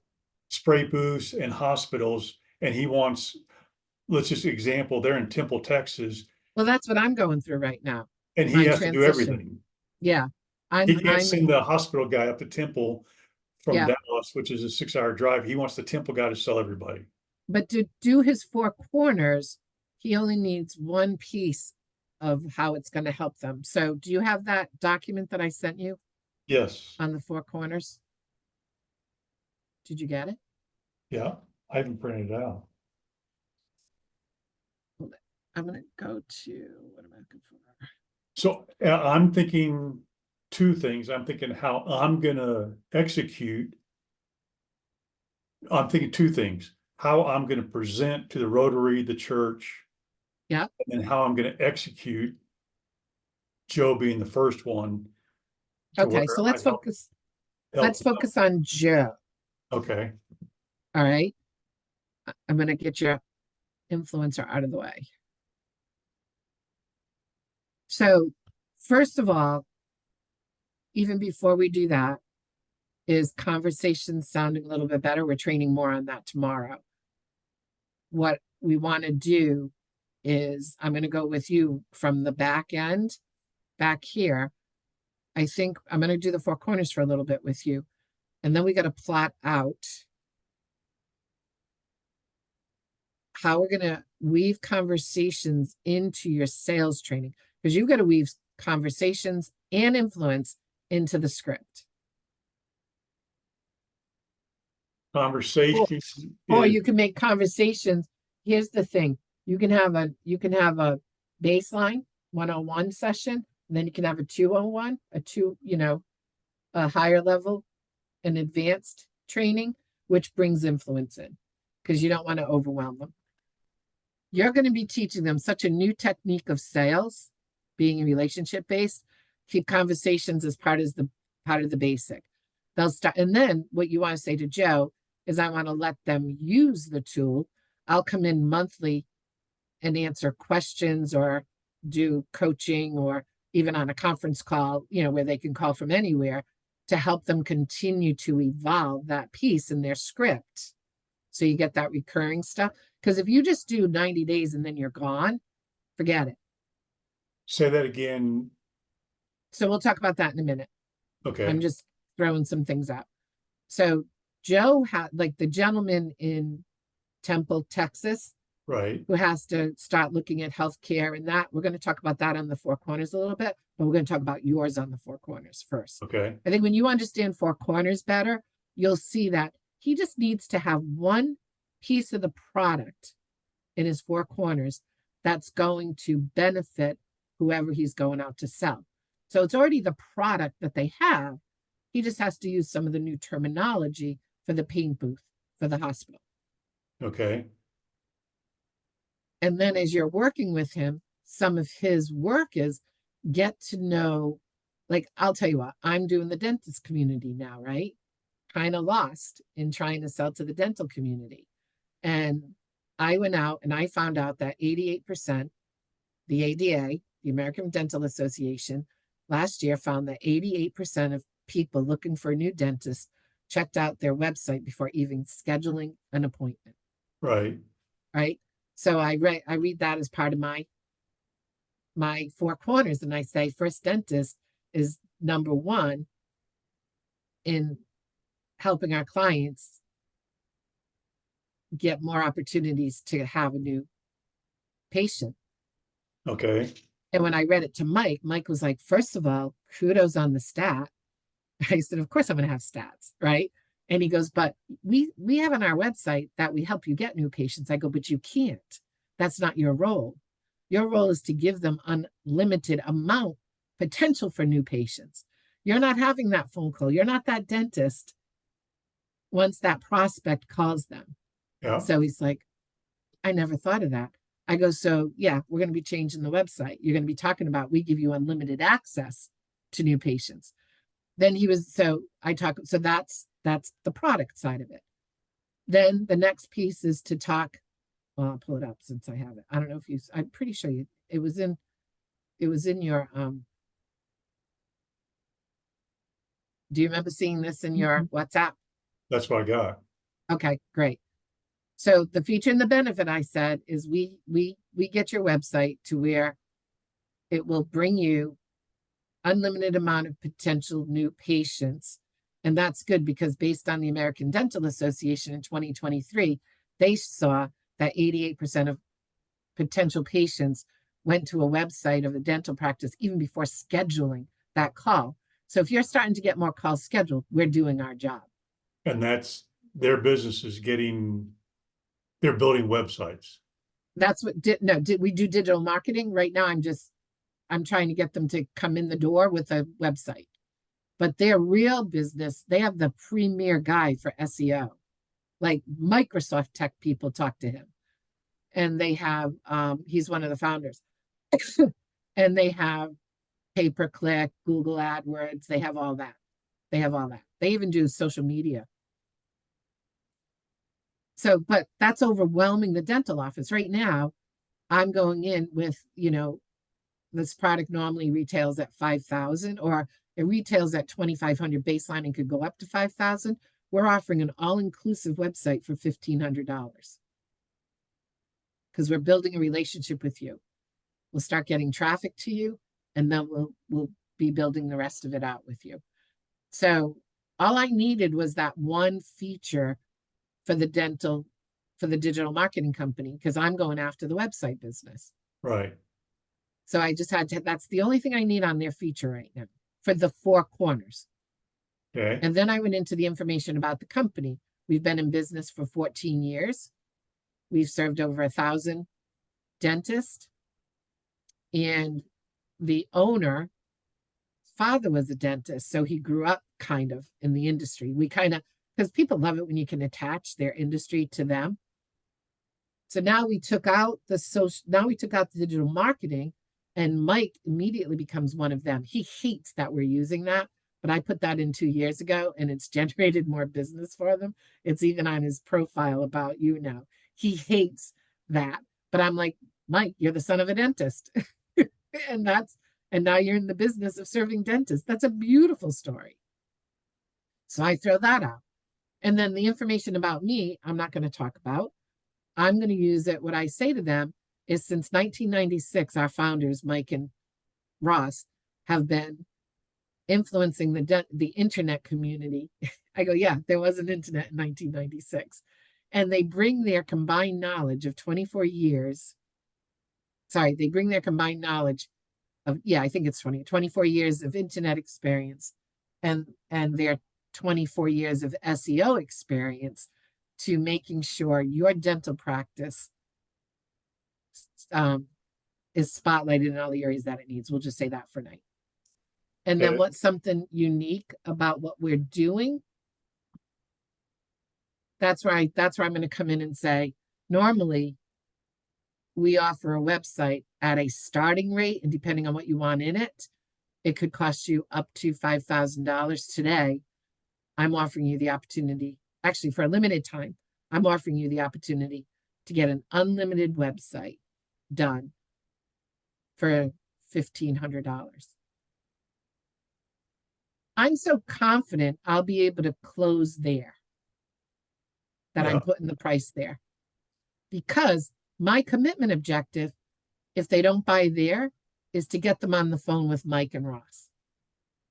That's how easy the sales gig is for me. And what will Mike do? Then, because what they'll do is they'll actually bring the office manager, and if the dentist is available, and they'll actually do, they just are beautiful. They close like 80%. They have a beautiful close when they get people on, because they'll actually have them call up their website and they'll start pointing things out. Very gracious with their time. I'll be on the calls too to learn, because eventually I want to be able to close them for them. So what really is happening is Mike is demonstrating how they are different. Yes. But I give them the unique point. I'm using the contrast. I could also, in that unique thing, I could pull out that Mike's from a line of dentists. His dad was a dentist also. Right. And so, and I think that's a better unique point there. So I may do that. But so I was just kind of giving you, but then when I'm talking to Mike, now I hired him as a salesperson when he was in an engineering group. That's how we met. He was a salesperson for the engineering company and he went to this. Well, he was an engineer actually. He was an engineer hired out as a techie, and he ended up doing sales for them. And then he went and started his own business doing, first they did websites for everybody, but he wanted to dial his niche down. And so he decided to do the dental market because he understood it a little bit. So when I was talking to him last, he said, Carrie, he goes, I think if you just say, I'm pulling up the wrong, nope, this is it. He was like, get the office manager on the line and say, hey, you know, we have something to offer that nobody's doing. You know, he goes, just have basic conversation. And I said, I will. He goes, I know you can do it because they close more people just off of what we did last time with his people just getting appointments. And then we went on. So when I'm talking about your four corners here for you, you will have, notice I put sales boot camp training because you're sales training, right? If you're working with a sales team, what feature or benefit about your whole program that you're going to do that 90-day program? What's the big benefit, or what are the big benefits they're going to get? Did you fill some of those in? Just accountability and one-on-one. Nope. And it's Okay. designed for them. It's not just a can deal. Okay, wait a minute. So you said accountability, one-on-one coaching, And it's custom. custom. How about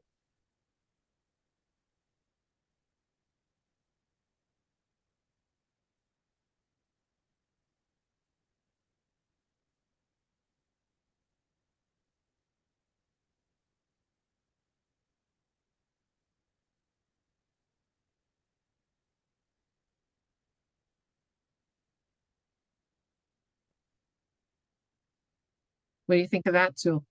Is that not in the fourth corner, something unique? It could be. And we're just right now we're just brainstorming. Well, that's when you put in unique. I went right to the four. Okay. So I had to come down because I was typing instruction. And that's You where I'm could, just thinking other sales trains I've been in, that is something unique, is they just talk about technique. so hold on.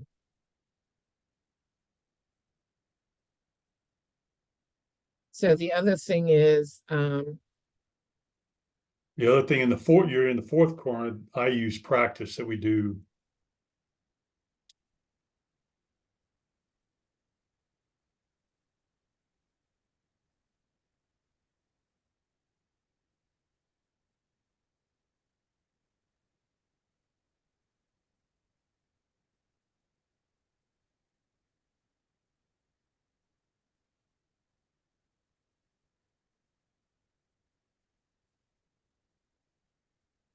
correcting in person.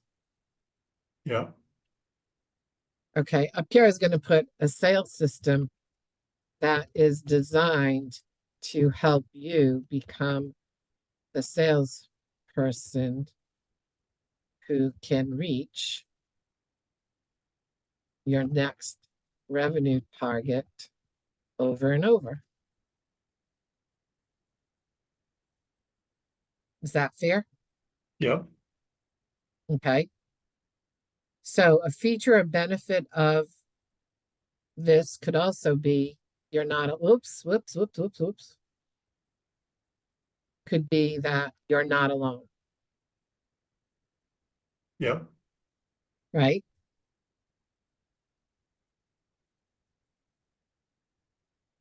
So just thinking about, so now so just brainstorm this until tomorrow, right? Like looking at these, and we'll work on this tomorrow during training. Okay.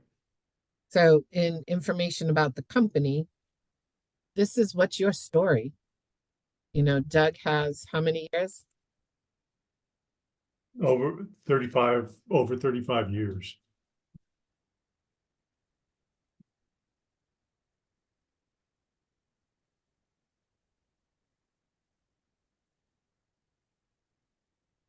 Right? But how do you do that versus me in box 3? I saw that in box 3 instead of 2. Yeah. Well, remember, we're brainstorming. I know. So we I'm want to just put it clarifying. everywhere. I know, but it's a both. So we're going to put everything in both where they fit, where all the places that it fits. Because then you might have something really wow in the feature, but it was in features, it would also work in unique. So we're going to use it in unique.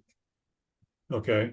All right. So don't try and censor this. This is brainstorming. That's my evaluator. So, It has to fit in that box and it doesn't go in any other boxes. yeah, right. Um, so like in my 4 corners, when I talk about coach principles for just conversation, I would talk about, one of the features of my benefits is that I've taken a I've taken a training that typically needs everybody to take assessments, and I've taken a unique approach so that an assessment is no longer needed. So that makes this tool far reaching beyond the classroom. The Right? assessment is no longer needed. Yeah, it's not needed to go beyond the classroom.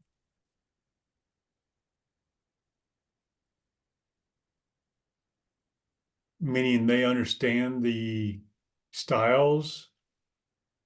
Okay, if I only learn DISC, right? First of all, DISC is a behavior model, Right. and I'm out.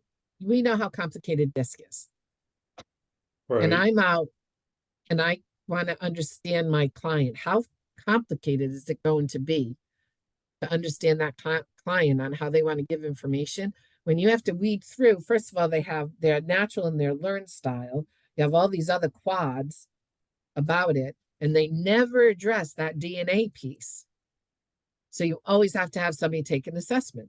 The reason my tool can be observable is because all it is a tool to determine how we give and receive information. So that's number one. It's simple. How to give and receive information.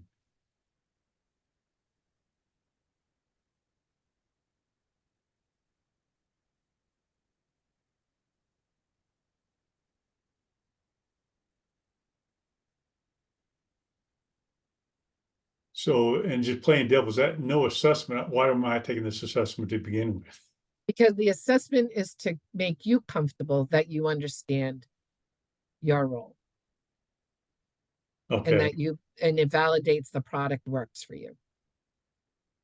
Now, ideally, we want people to take assessments because they believe it. But I can't in a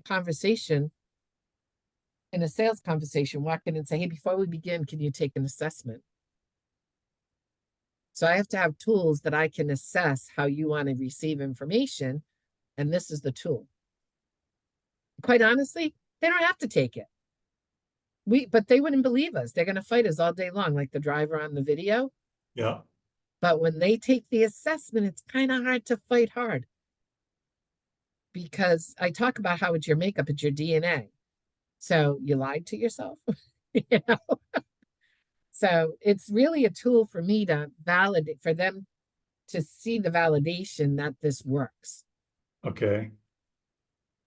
But in real life, if they have the assessment, which becomes a tool, by the way, that Right. actual assessment becomes a tool, and they go through the training, they're now trained to observe. This training is just the small pieces understanding your style.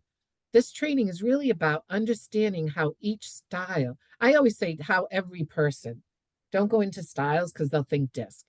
It's how every person, this is a training that teaches you how to observe how every person likes to receive and give information, a critical step missing in the sales process. Okay.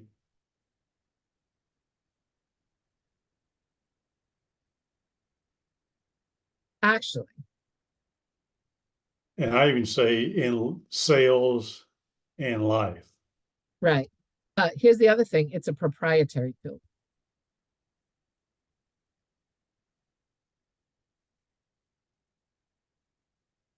They can't get it just anywhere. So that builds urgency and authority. Okay. So do you want to hit them with that wow up front? Or do you want to hit that wow at the end? Because that can be a feature or it could be something unique. That's why I want to put them everywhere, because then we're going to play with it. Well, I see it in all four corners. Huh? It's in all four corners. It could be. No. That is the proprietary tool is a feature or benefit. It's information about the company, the bragging, Yeah. and it's a wow factor and it's unique. Well, I guess it Yeah. isn't unique, so it isn't. It is unique. Nobody else has this but people who are certified to sell it. Well, that's what this says too. But DISC has free versions out on the internet, so it's not proprietary anymore. Oh, I didn't know that. Yes, they do. I thought you had to be DISC certified. To teach it, not to take it. Oh, You can't get this tool unless you come through the dozen of people certified worldwide right now. But I wouldn't say dozens of people. I would just say by one of our certified worldwide, yeah. our worldwide certified professionals. But that color thing was free too. I didn't know disc was free. I thought disc Yeah, was there's versions of DISC out there free. okay. So I just sold into, I just got the association, I just think this is so funny. I just signed, they told me they signed the document today. The Associated Builders Contractors of Rhode Island and the company I was talking to do business coaching work with the building contractors around the country. So I just signed with the Rhode Island Association and I'm going to be coaching the president.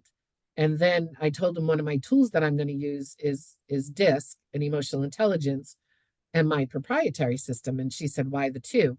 And I said, because the proprietary one is just about conversations. DISC and emotional intelligence is about how you're being. And as a company or as an organization, she said, you don't even have to tell me anymore. We're probably going to want that. So I'm doing it for obviously the president, but they just added 9 more people to just do this. The beauty of it is the outgoing chairman also sits on the national committee, and she's meeting with them in November in Phoenix. And I know this tool, this is how much I trust my tool. I am going to be doing this training for their clients in Rhode Island, as well as I am probably going to get a contract. Well, make it happen. I'm going to put it under make it happen. We'll get a contract with other states and hopefully nationally I'll be speaking there.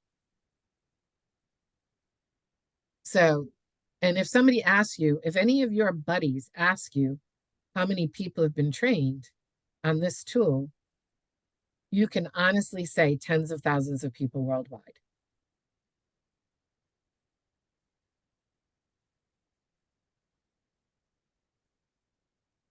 Okay.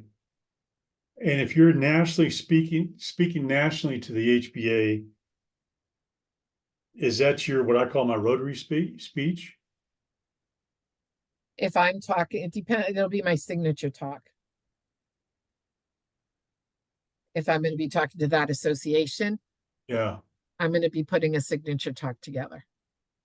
I've been working on, because my whole thing about conversations, my whole thing is since I started working in the 80s, actually when I was 13, 12, technically, when I started working in companies, and it's been proven time and time again in statistics, one of the top 10 issues companies are dealing with is poor communications.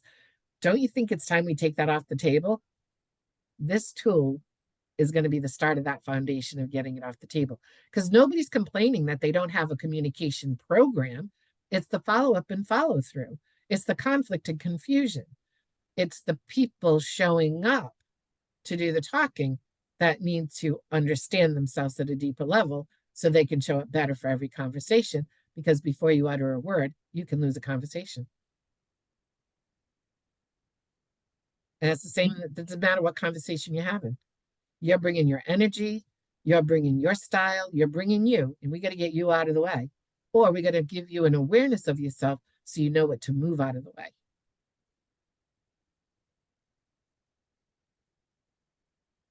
And so this conversation piece is just one piece in a communication formula, a conversation formula that I'm putting together with coach principles. That's the interesting way to say it. Get you out of the way so that you communicate better so that you can give and receive information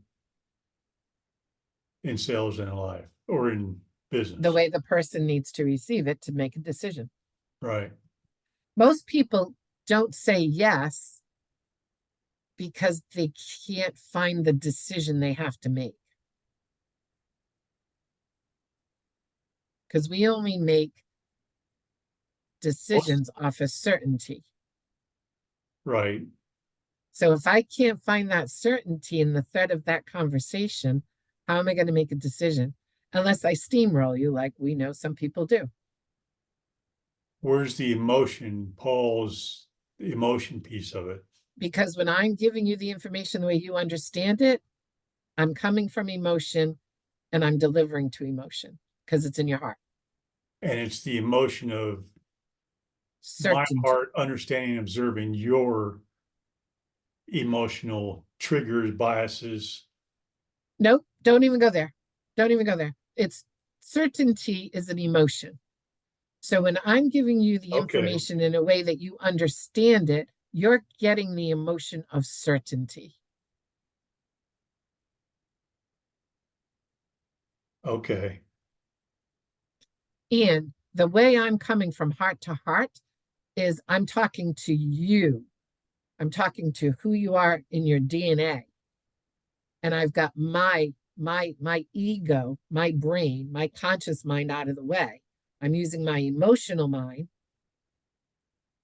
because I'm giving it to you in the way you'll receive it, not the way I want to give it. I'm being human. Yeah. This is good. This is good. I'm glad you're questioning this because a lot of people haven't questioned at this level. I mean, I got more gray hair now because you're questioning it, but At least you have hair. I keep losing it with you.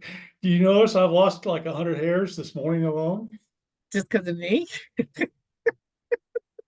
Oh, I could have a cat every day if I was to pick up my hair around the house.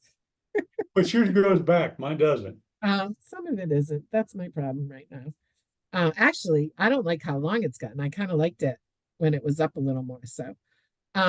So take some time tonight if you can. We meet tomorrow morning at 9 and just kind of peg in here everything that you think. Don't just think of conversations. There's a lot of good in that sales training too.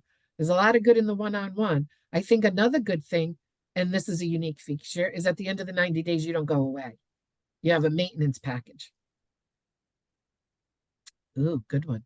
At the end of the night, I don't go At away. the end of the 90 days, Oh, you don't walk away.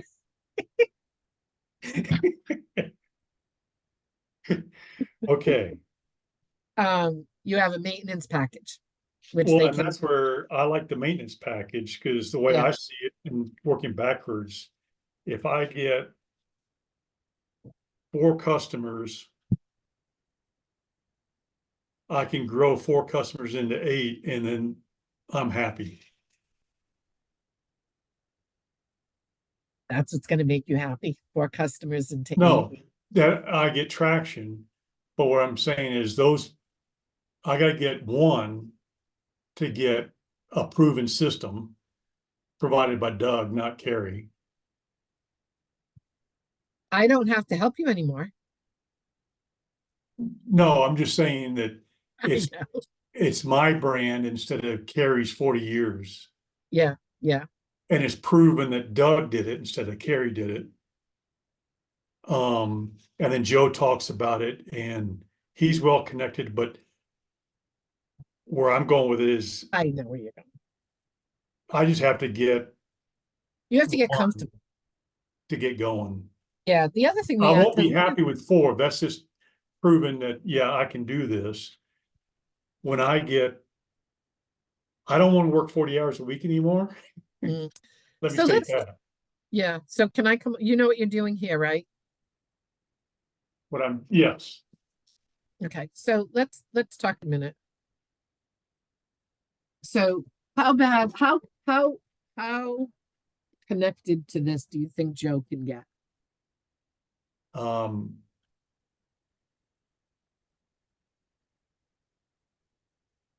I've got his attention. I've now got to sell his son, who's the president.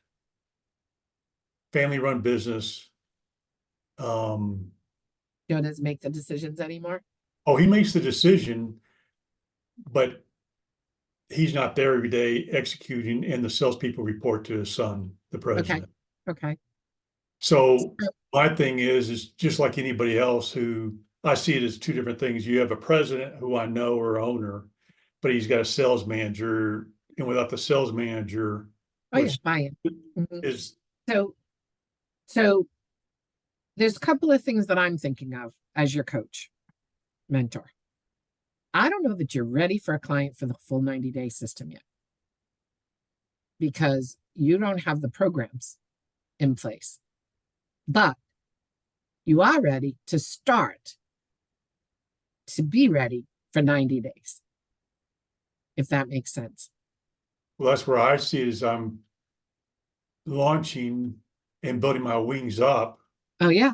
Yep. one day or 1 week at a time. Yeah. Do you want to? So the other thing is I would not do a training every week. Okay. I would give them time to absorb. You're hitting what we forget. Again, I can use that the salesperson that I showed you. Right. They're thinking here. Everything you're doing in this process is something they're not experienced. With your 35 years of sales experience, had you experienced a program like Sales Boot Camp before you did Sales Boot Camp, No. right? So, and look at the enormity of it, and look at some of the fundamental struggles you're having with it because it's that robust. You know, salespeople are usually handed the stats of the company and told to go out and sell. Yep. So you're taking years of either successful salespeople or frustrated salespeople and having them look at a new system. The frustrated people are going to actually come up faster. Okay. The successful people are going to say, ooh, I don't want to mess with what I've got. So you've got to say to those people, your conversation is, how further has your growth gone with that salesperson year over year over year? Because if you don't become the person who can sustain it, you're not a sales, you don't have the right sales system. right? But if you can see that I've had 10, 20, 30, 40% growth from this one person, forget about overall, then I probably don't need anybody, but we're not going to tell them that. We're going to say, if you can't see sustainable growth over and over and over again for your team, you don't have the right system in place. This system helps your team become the team that can reach the next 6 figures, 7 figures, whatever those figures are that you're aiming towards. And it takes more than skill. It takes mindset and it takes understanding. And we're going to give you all 3. That's You kind of give a me very good mindset. understanding and system. Okay. Conversations to conversions. And we're with you every step of the way, every call of the way. Well, they're boots on the ground guys, so you could say step of the way. Sounds fair enough. Fair enough. So now that's the piece. You're out talking to people and you're probably a little clunky talking to people because you're not instilling know, like, and trust, even though they already know and like you. They got to trust this system. So what piece are you the most comfortable with now about any of the process that you're going to go through in 90 days?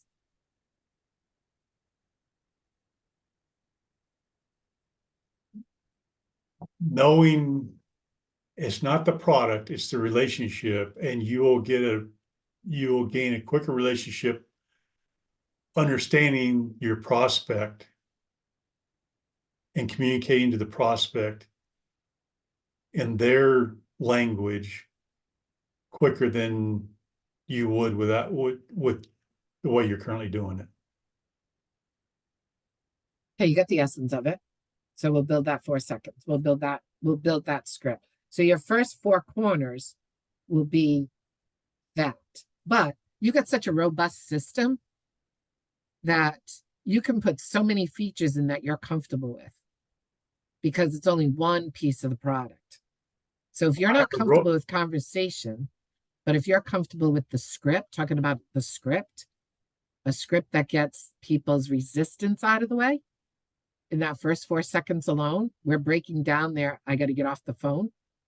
We're building a relationship. We're building influence. You don't have to start with conversations as the first tool. That's the first program you do. But what's the most unique point of your system? What's the most robust product piece of it to come off with a big, bodacious win in that first corner? It may be about the whole system. It may be about, in 4 seconds, we can break down the barrier that usually has people saying no. That's kind of a powerful statement. Do you believe that about that 4 seconds that we've learned? Oh, yeah. Right? So you're focusing, and I'm not saying it's a bad thing because you're learning conversations, but when you're putting your 4 corners together, yeah, that's cool. Is that your coolest tool? Or is there something else? Maybe it's your coolest tool, but maybe you're not confident and comfortable enough using that as your tool for your first conversation to get the hook in for people to want to know more about your system. When I go in and I talk to people, I talk about a leadership system. I often go in with what their pain point is. What's their pain point?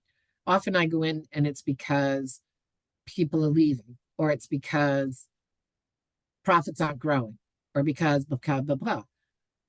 I can go in and I talk about how if we get leaders trusted by their employees, we're going to make a big difference. Don't you agree? I didn't say one thing about the programs I'm going to do. Right? I get talking to their pain points, and I know that, and I talk about my system and my process that's going to help them achieve what they need to achieve. When you get into the details, remember, go to that brain, go back to that guy with the the arrow at their brain, even Joe, even his son, you're talking to their thinking brain, because most people don't have a level of awareness or understanding beyond that. We do. So we think we can go in. Again, we put ours in the equation.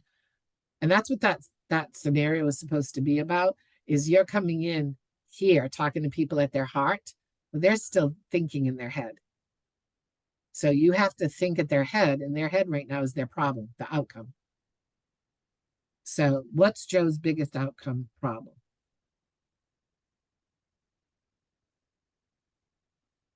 Sales, it's just not where he wants it to be. Where does he want? How far off is it?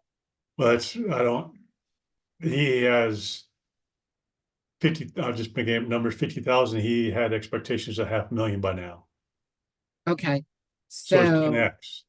So some of your questions would be, where do you believe it's failing? Where do you believe your sales team is failing? And if he says conversion, what part of the conversion? Is it getting enough clients up front? Is it getting enough clients to the second stage? Or is it closing the client into the sale? I don't know their system, so. Right. But he's giving you an abstract. So right now you're grabbing at abstracts, you're grabbing at tangibles to try and touch his abstract. Again, however you say that, it could be. So you need to probably do a little more due diligence to uncover his real pain, his real problem, because then you can talk the system to the problem. No matter what that problem is, we know your system will work. But if we can't get him to see that this system will work on his problem, we haven't built certainty into him to even go the next step yet. Well, that's where, as you're saying it out loud, he's seeing numbers, but Trey, his son, is working with the guys, so he's seeing what's happening. Joe's just looking at the figures. I had $500,000 expectation, and they're only doing 50, but he's not in the weeds every day like Trey is. Right. So so ask him, what's Trey's biggest, when you say, Trey, we're not at the numbers we're supposed to be at, what piece of the sales cycle is Trey saying is part of the pain, part of the problem? Or is Joe even asking that question? Or is Joe asking the right question? Or what did Joe base his assessment on? Yeah. Did he just throw a number up against the wall and it stuck? Or did he have an experienced sales team that has met that number before? Yeah. Because if they haven't met that number before, how can they meet it without training? Your system is, you have 3 steps, but you didn't even mention it in your presentation. But it's basically the mindset. Oh, I'm talking about your whole sales process. The sales boot camp is mindset. But you say, I don't have a system and I don't have a process, but you're saying I have a robust one. That's the second. Oh, well, because we know you have two robust tools. That's the conversation and the sales boot camp. Okay. Right? Those are powerhouses. When you pull them together for your system, that's your robust system. Okay. So we know you got it. You just don't have the plan out yet. Okay. Right? And so when you think of combining these two systems, what gets you excited about it for a sales team? To me is the outcome. When somebody, I'll use Joe's, when Joe gets excited that he went from 50 to 500 in 120, even in a year, or it's been 2 years, he can't get it past 50. I get excited about that. Yeah.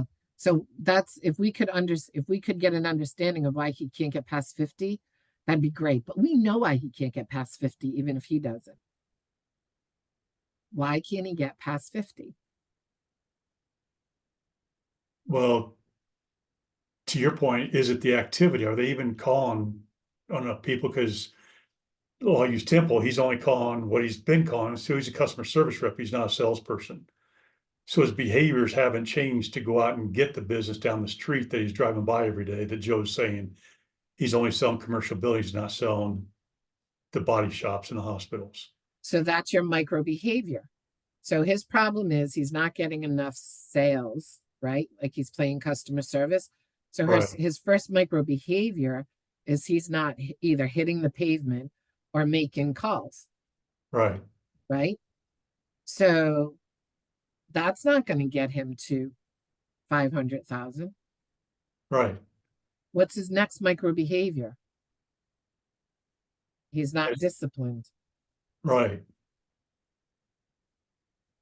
So then we can assume he doesn't have good follow up or follow through, Or he's got call reluctance. or he's got fear of success, Yep. or he Fear can't of do the cold unknown calling. because he's comfortable just selling the commercial buildings. Okay, good, good. These are micro behaviors, right? So you just look at that. And so those are all micro behaviors to just picking up the phone right now, right? Or stepping outside of your comfort zone. Right. Your sales boot camp and conversation, is that going to build up the comfort zone? It should with accountability. It should even just with the tools. This guy doesn't have the tools. So you can safely say to Joe, how can you expect to go to 500,000 when there's a break in your system? And you've told me that just with Temple. And that break in the system is he's not getting the outcome because of the micro behaviors.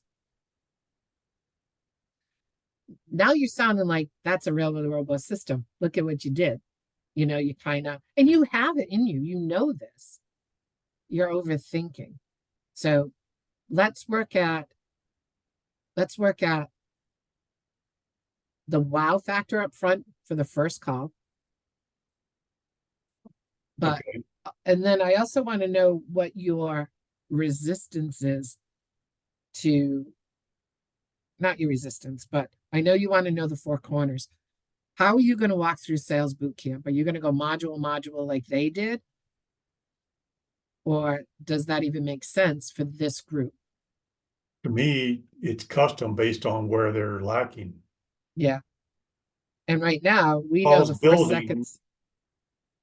and he didn't even put in disc. He went right to mindset of money mindset. Where You won't need disc with the conversation piece. That could be an what I'm advanced saying is he's level. not blending Yeah. conversation or Yeah. disc or anything other than Rick puts it in at the end. You go through sales boot camp, and if you sign on to his ASM, then you get disc. But Yeah. he And never did give us the opportunity to take disc to confirm that what our color or our personality was. So it was all, this is what I think it is. yeah. And Never if had the conversation like you're saying. yeah, and we know Eric's would come out different. So when I do these 9 discs, I'll throw yours in. You've never had a disc done? I had it, but it's been years ago, and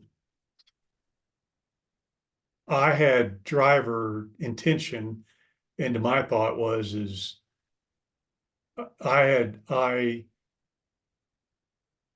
see 40/40, and then D and S were way down below. And you're an I, Yeah, an I and C. Okay. but I'm a So high I yeah, you are a according to higher. conversation, But and let's the so S is pretty when even. I'm going to be sending out a bunch of them in the next 4 weeks or so. I'll do yours whenever. I'll just get you one. It only cost me $40. You pay me enough, I'll pay it. I'll spring it. So I'll get you, you'll get an email to take. It's going to be disc and emotional intelligence. It's a And I've never done combined, emotional. huh? I've never done emotional, I know. So this will be good for you to go through it. so I've never even read up on that. Nobody really knew it going into it. I do it because in today's world, we have to build our emotional intelligence. And I could give just the emotional intelligence one alone, but there is favor in doing the DISC with it. Remember, DISC is behavior based. So your behaviors are influencing your emotional intelligence level. The Yeah, driver obviously has a lower emotional intelligence, as do evaluators typically. They do. But emotional intelligence is about you and about others, your empathy on kind of on both. And in today's world, we need to up level everybody's emotional intelligence, especially in the companies. And it's really valuable for sales teams also, but that would be a level 2 for you. Don't worry about it now. let me just, and No, that's where I'm at. Let me just execute. so I think in 90 days, what I think you could do for a company, because this is again a big, robust program. I think you could weave the conversation into like the 4 seconds, the 4 corners, and non-invasive and evasive questions. which is the script. Yeah, that's up to the first sale, which is, so it's the 4 seconds, non-invasive, evasive, 4 corners. It's up to the first sale. And I think if you can talk to that, and if the team's moving fast enough, you can get to the other sales. But, because there's going to be more than one sale. But I think you want these guys to see some success. If you were to do the whole sales boot camp, that's months. That's my thing. And that's been playing in the back of my head, is that we started in the fall and a year later we were still practicing, and he's trying to sign me up for another practice. Because they never went beyond the 4 corners with us.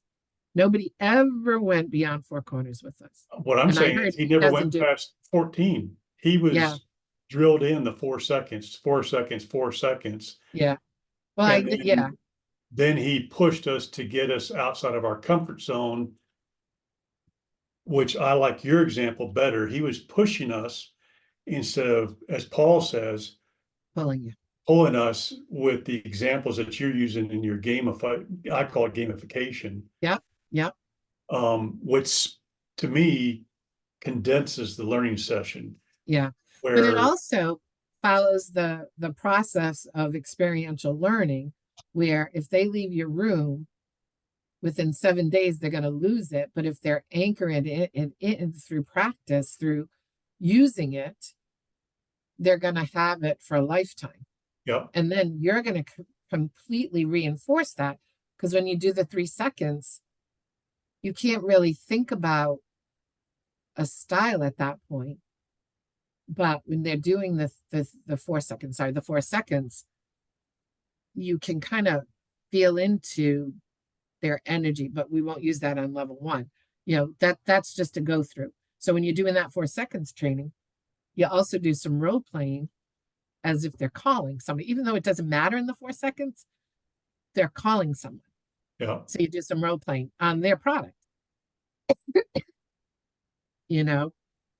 So we're gonna take this, we're gonna build the pieces you need within the script to make this your robust system, which means when you're practicing 4 corners, you've got to have your 4 corners designed for all 4 styles also.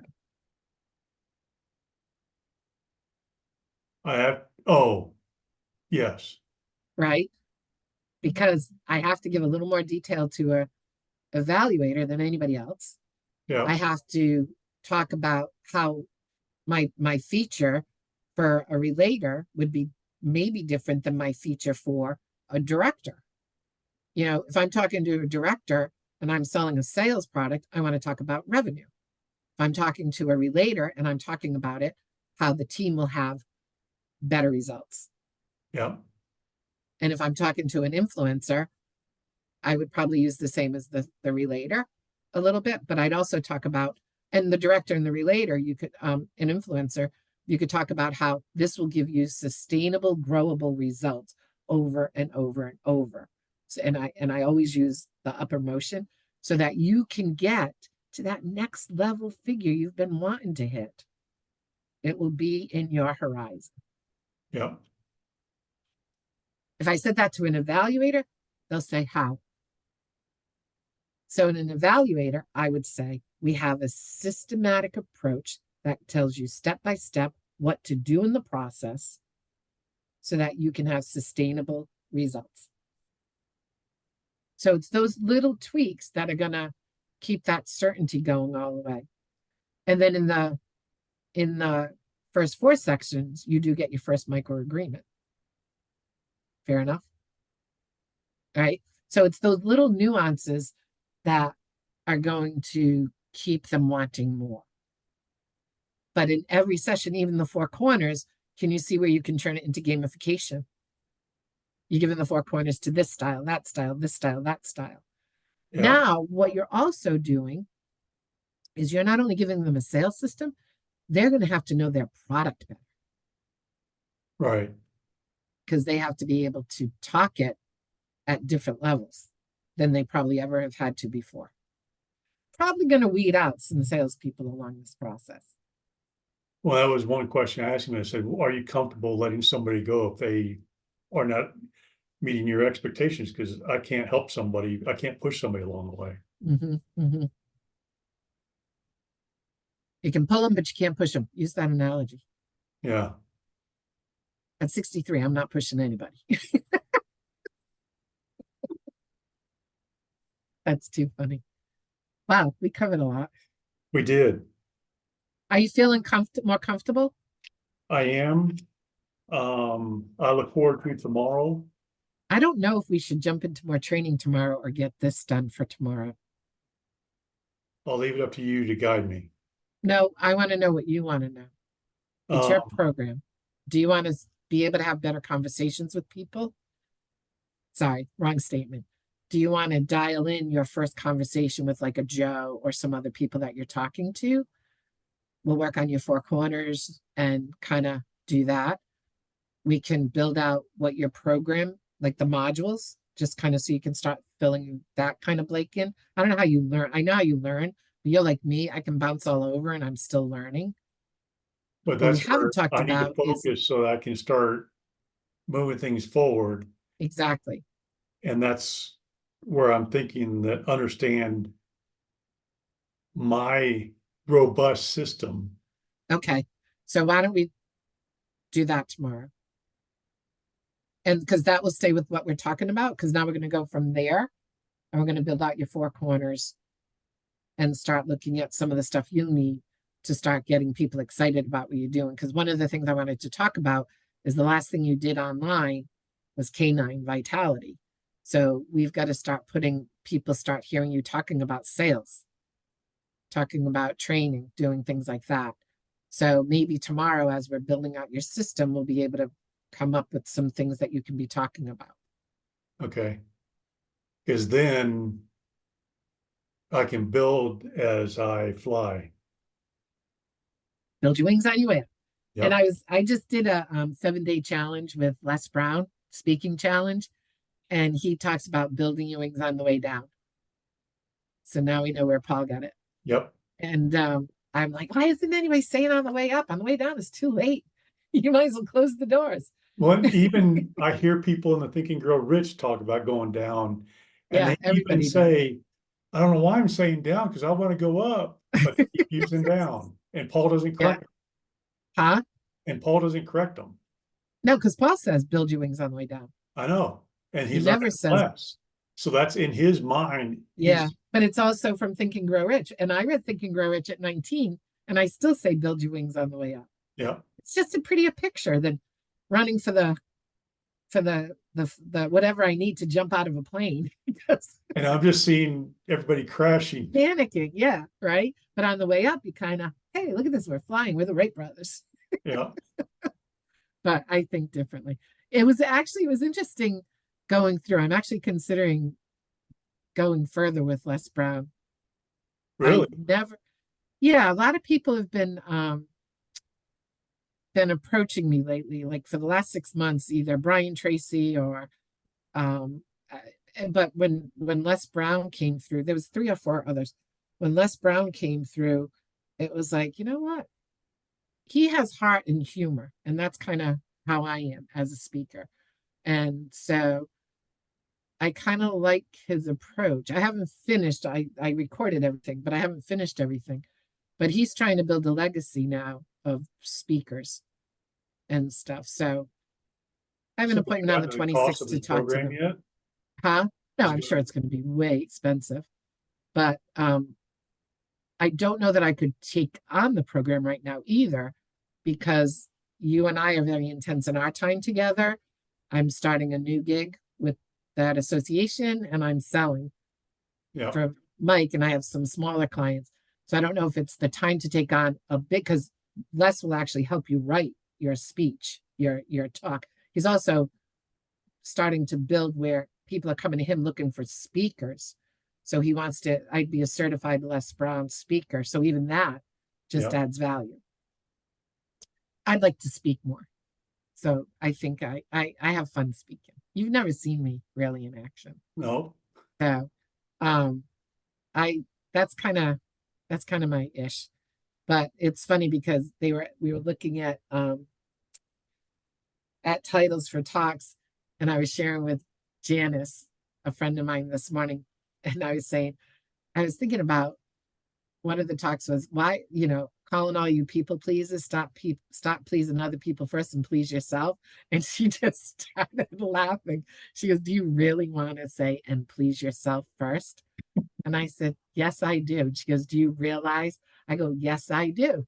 I said, there's a little pun in there for a reason. Stop pleasing other first. Please yourself first. I go, it can't be any worse than the couple that gets on that says, "My partner and I created this because I had 33 urinary tract infections in a year. Why are you still with him?" Now they changed the commercial that they're married. I'm like, what are you, stupid? So that's where my well, brain that's goes. where I can't get out of my head how the two sisters, after one conversation, if you're having to spend a weekend to get over that one conversation at lunch, sorry, Carrie, I'm not eating with you next week. But that's Oh, my no, awareness, and it's almost, I see it, I've thought about it more than once, but I almost see it to where the two are drivers and they want to prove each other wrong. they thought they were drivers, and neither one of them were a driver. Are they They were both? both they were both relators.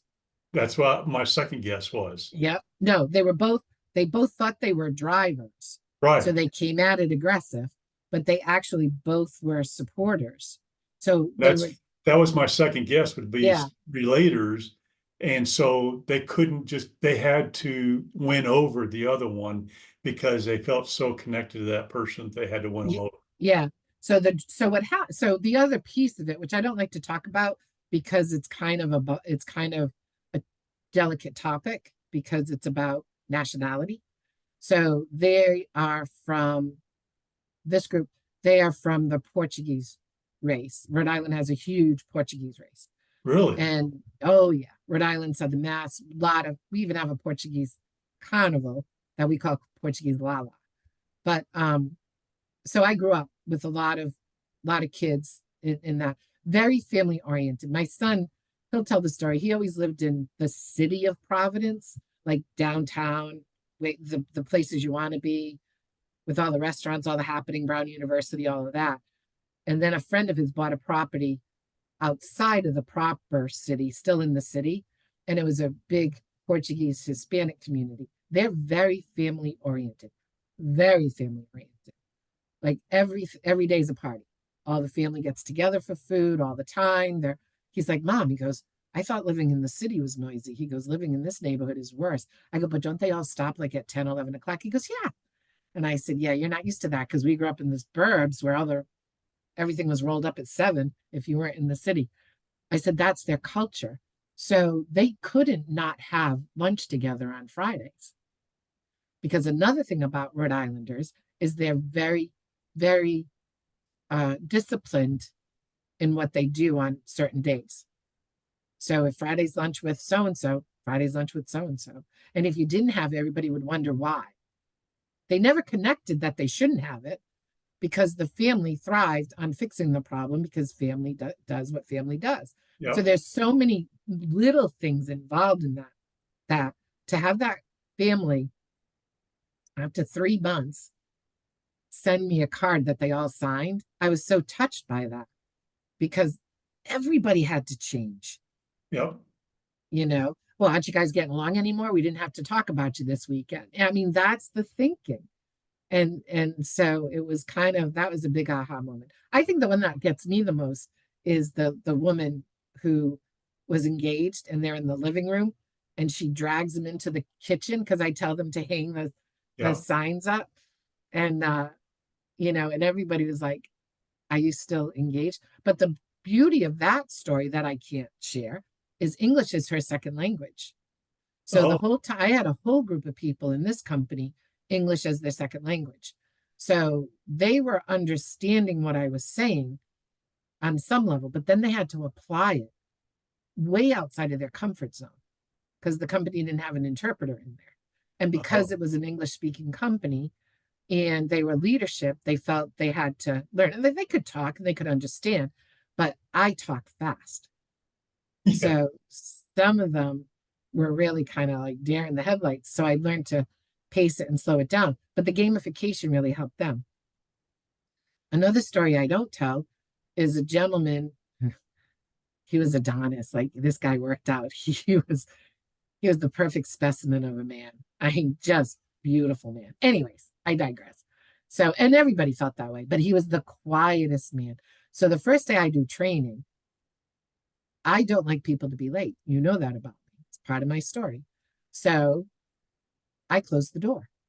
It's at the top of the hour when it's time because I believe if you don't feel pain, nobody's going to change your behavior. Yep. So people start walking in late, they're opening the door, they're closing the door. I stop. And I let everybody find their seat, do that, and do that. So that's week 1. Next time you come to training, whoever's sitting is fine. All the other chairs are out in the hallway. I close the door. Now you come in. You then I stop. You look around, you don't see a chair. I say, oh, they're out in the hallway. Then you have to go out in the hallway and you have to bring your chair back. This guy, 2 weeks in a row, this is what happened. Now, he was only a lead. He wasn't even a supervisor yet. He was like an up and coming. So about 4 or 5, no, probably year 1, towards the end of year 1, he asked to speak to me, which was huge because he didn't, if I had him do things, he participated, but he wasn't one to offer up his hand for anything. So he said, can I speak to you? And I said, sure. He goes, I finally have some confidence. I've had this idea for maintaining our equipment. He worked out on the production floor and they would shut lines down, production. So they'd shut lines down. This equipment was so antiquated, they were still shutting lines down to do maintenance, Yep. and which would affect runs and all of that. So he said, I've tried to talk about this, but now I think I'm ready. He goes, I have a way that we can keep production going 24/7 and still maintain the machines. I said, have you brought this to your manager? He goes, they don't listen. I said, okay. I said, have you brought it to your director? He said, kind of the same problem. I said, okay, I can understand that. I said, what if I get the VP to talk to you? Because I don't know if I'm ready. I go, you're ready. And so I practiced it with him. So I went to Marcelino and I said, Marcelino, do you know so-and-so? And he goes, yeah. I go, I want you to walk by his station. This was a couple of days later. I go, I want you to walk by his station and I want you to ask him how he's doing. He went into such a presentation. Marcelino immediately promoted him to a supervisor. Wow. And they implemented every one of the kids' ideas. Wow. To do that. Yeah.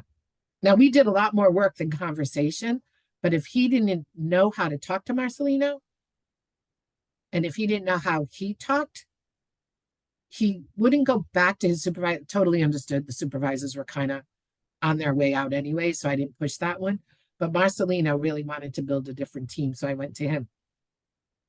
That kid is still thriving. I heard he's now a director. Wow. Marcelino and I still talk and things. So when I tell you the power of this, just this, because we're not just showing them their style, we're opening them up to awareness, which is the first step to becoming a better person. And that's the biggest thing I see is you're creating a whole person instead of just a salesperson. Right. Exactly. Because if you don't understand yourself, nobody else is going to know, like, and trust you. Yeah. And I say, I want you to, what I tell everybody is, I want you to understand yourself. I never said I wanted you to change. I want you to have an awareness of who you are so you can make the adjustments you need to get your sale, to get your point across, to do that. This is all still recording, so you have it all. I know. I just want to remember that one. Yeah. Not change. But now the other big factor is you have to remember, I practiced this program in the most negative closed state in America for 10 years before. Well, I did it out in some other states, but the majority of people for 10 years was in this market and they had wow factors. So when I started doing it worldwide and to more open communities, it was amazing results. But a person's not going to walk out of that. How do you feel better equipped to have a conversation since having the training? Do I what? Do you feel better equipped to have a conversation just having had the training? Just about conversations. Forget about Oh, selling it or repeating it, yeah. But also, right? I'm a very curious person, so I don't have a Yeah, problem having a conversation. yeah, I know. But you're going to have better ones. You're going to Yeah. start closing better too. Right now, you're in your head. When Yes. we get you thinking about this from an emotional, it's already there. It's just kind of coming out. Like I can talk about it in different arenas and things. And that's where I've got to get it to where that's what I've been trying to articulate is I got to get it to results, my results to say my stories. And that builds my confidence based on my actions influencing that salesperson. We'll talk about your awareness. So what you can do is say, so if you're talking to Joe again, Joe, I've been thinking about our conversation. And let me back up a second.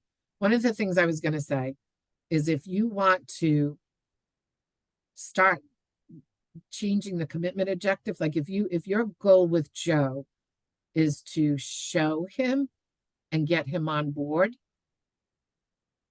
just go after this conversation piece. You train it with me there to step in where you need it. Right. Then get him to sign up for the next 90 days. That's one way to do it.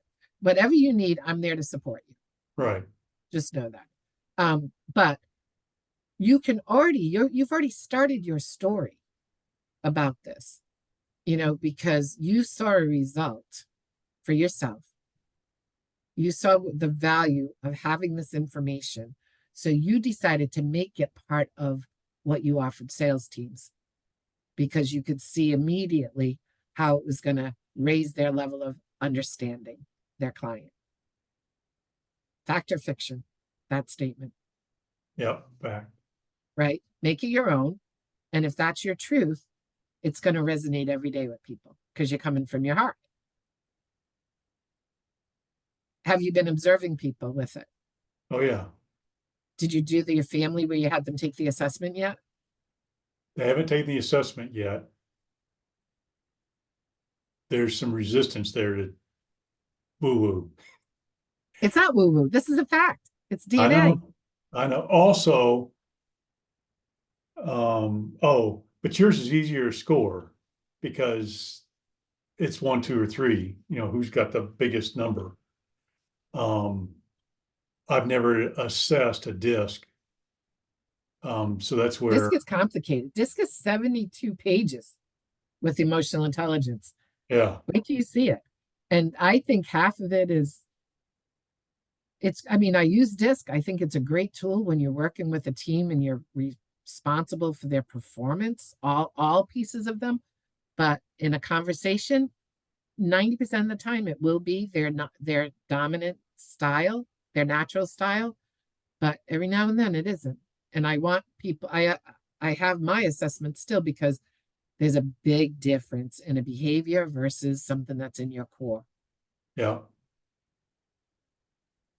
But DISC talks about their values and their actions and their attitude. This does. Yes, conversations, although you get glimpses of it, it's mostly about how to give and receive information. Yeah. And as I've shared before, the people who had done my conversations and then did DISC found DISC easier. People who did DISC and then my conversations found mine easier, and they wish they had had it before they had DISC. Yeah. So, but it's all in how people in my C's love DISC. All C's love DISC because it gives them a lot of data. And I would say on average, the people who fight their results are drivers and evaluators. That's interesting. I've been thinking about this in Rick's deal. He put out of 6 of us, he pushed 3 of us away. But I won't go there. But one of them, who was a driver, she wouldn't deal with anybody with an E. She didn't want them on their staff. And if she saw them as somebody she had to sell to, she just took them off her list. Really? Who was it? I gotta know. I can't think of her name, and I don't even remember where she lived. She's on the West Coast somewhere. It wasn't, is she a Black woman? No. She was an Wasn't the evaluator. person in Hawaii? Hawaii was the driver too. Yeah, She was pretty strong. yeah, yeah. Ellen is strong. Ellen's a C. Ellen's a She was- C. She was But in yours, right? she She could drive me crazy, but I Martin love Rose her. and me got frustrated with Rick and his pushy attitude to where all it's in is signing us back up again. Well, I have now, and I know it's you I'm talking to, I have now come to the conclusion that Rick is a bully salesperson. Yeah, big time. Because most people I talk to, and I can't believe, well, I think Paul's in it for the money.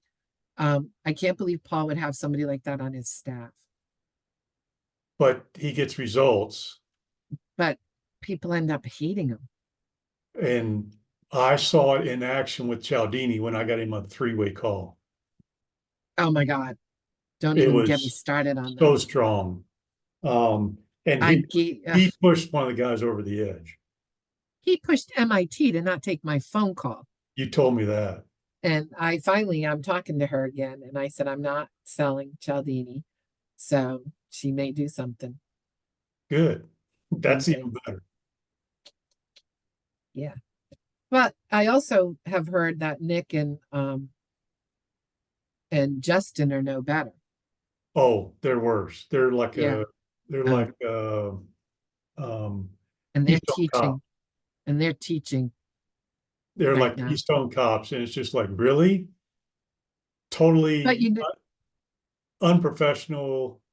yeah. But well, the way I got exited, and then I learned they were letting go of everybody that day. Yeah. Like I'm talking when Justin called me as I'm getting on the plane.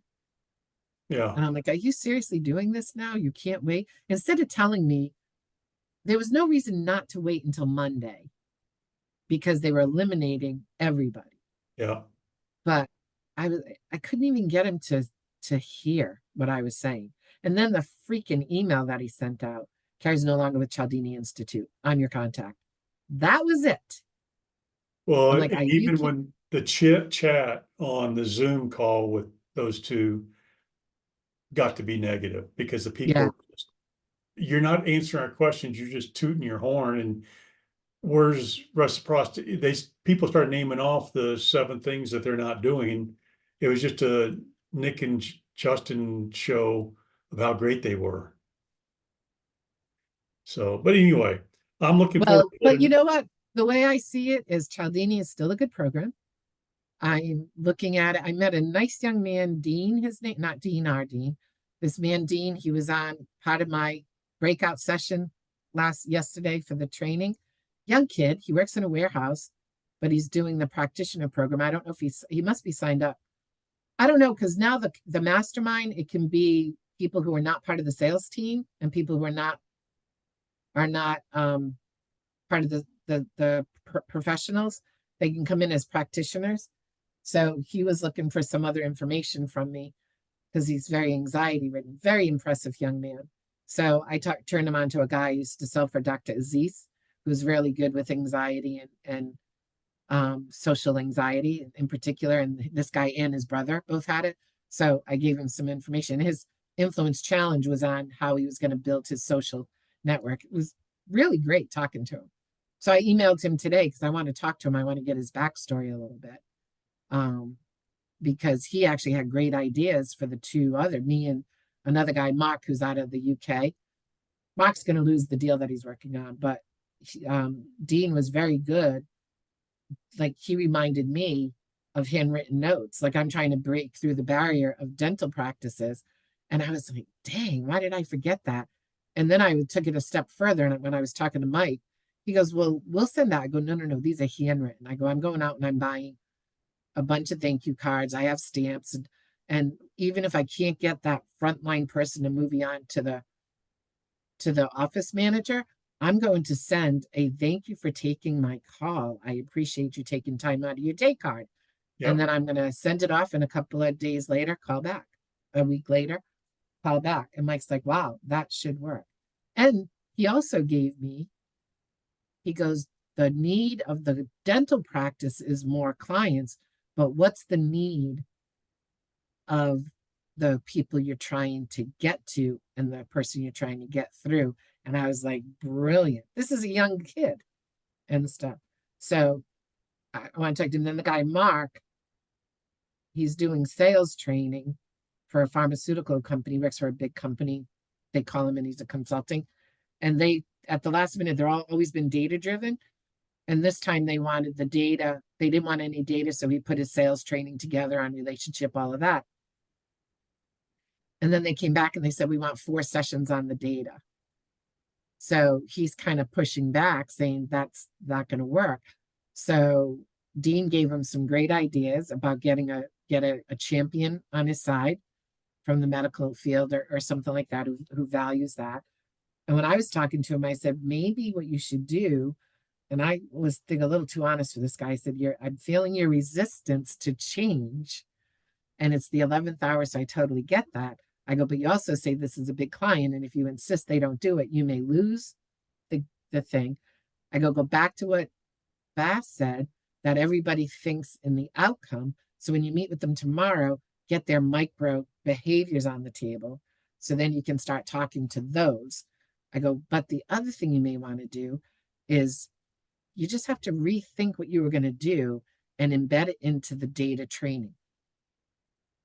hmm, And after we got done, he didn't even stay on to go to he claims it was late at night where he was, and it was England, but it was only like 8 or 9 o'clock, not like one guy was up at 4 a.m. to be with us. So I could tell you could see he was sitting very stern when he was getting feedback. So I don't know if we'll hear back from him.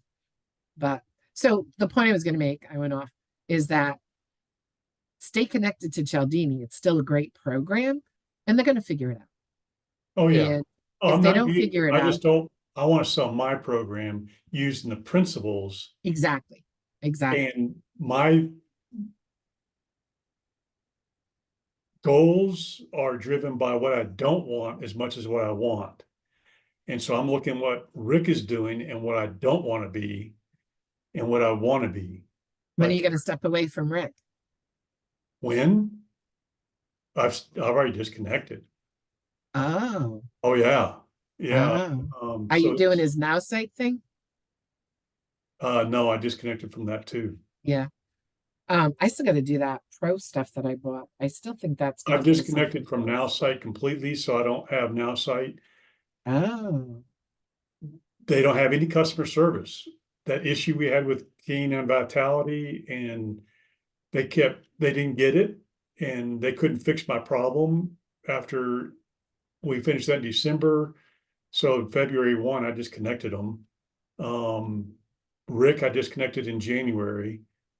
And I always watched his recordings, but it was just ASM all over again. Him, I'm the greatest, and here's what you do. And please, if I'm ever doing too much of that, push at me so because that's I where, know I can do that too. and that's where I'm saying he was too much. I want to engage the other people, get them involved in what you're doing with the engaging gamification. I'm more of an observer, Yeah, tweaking yeah, what they're doing and getting them to think.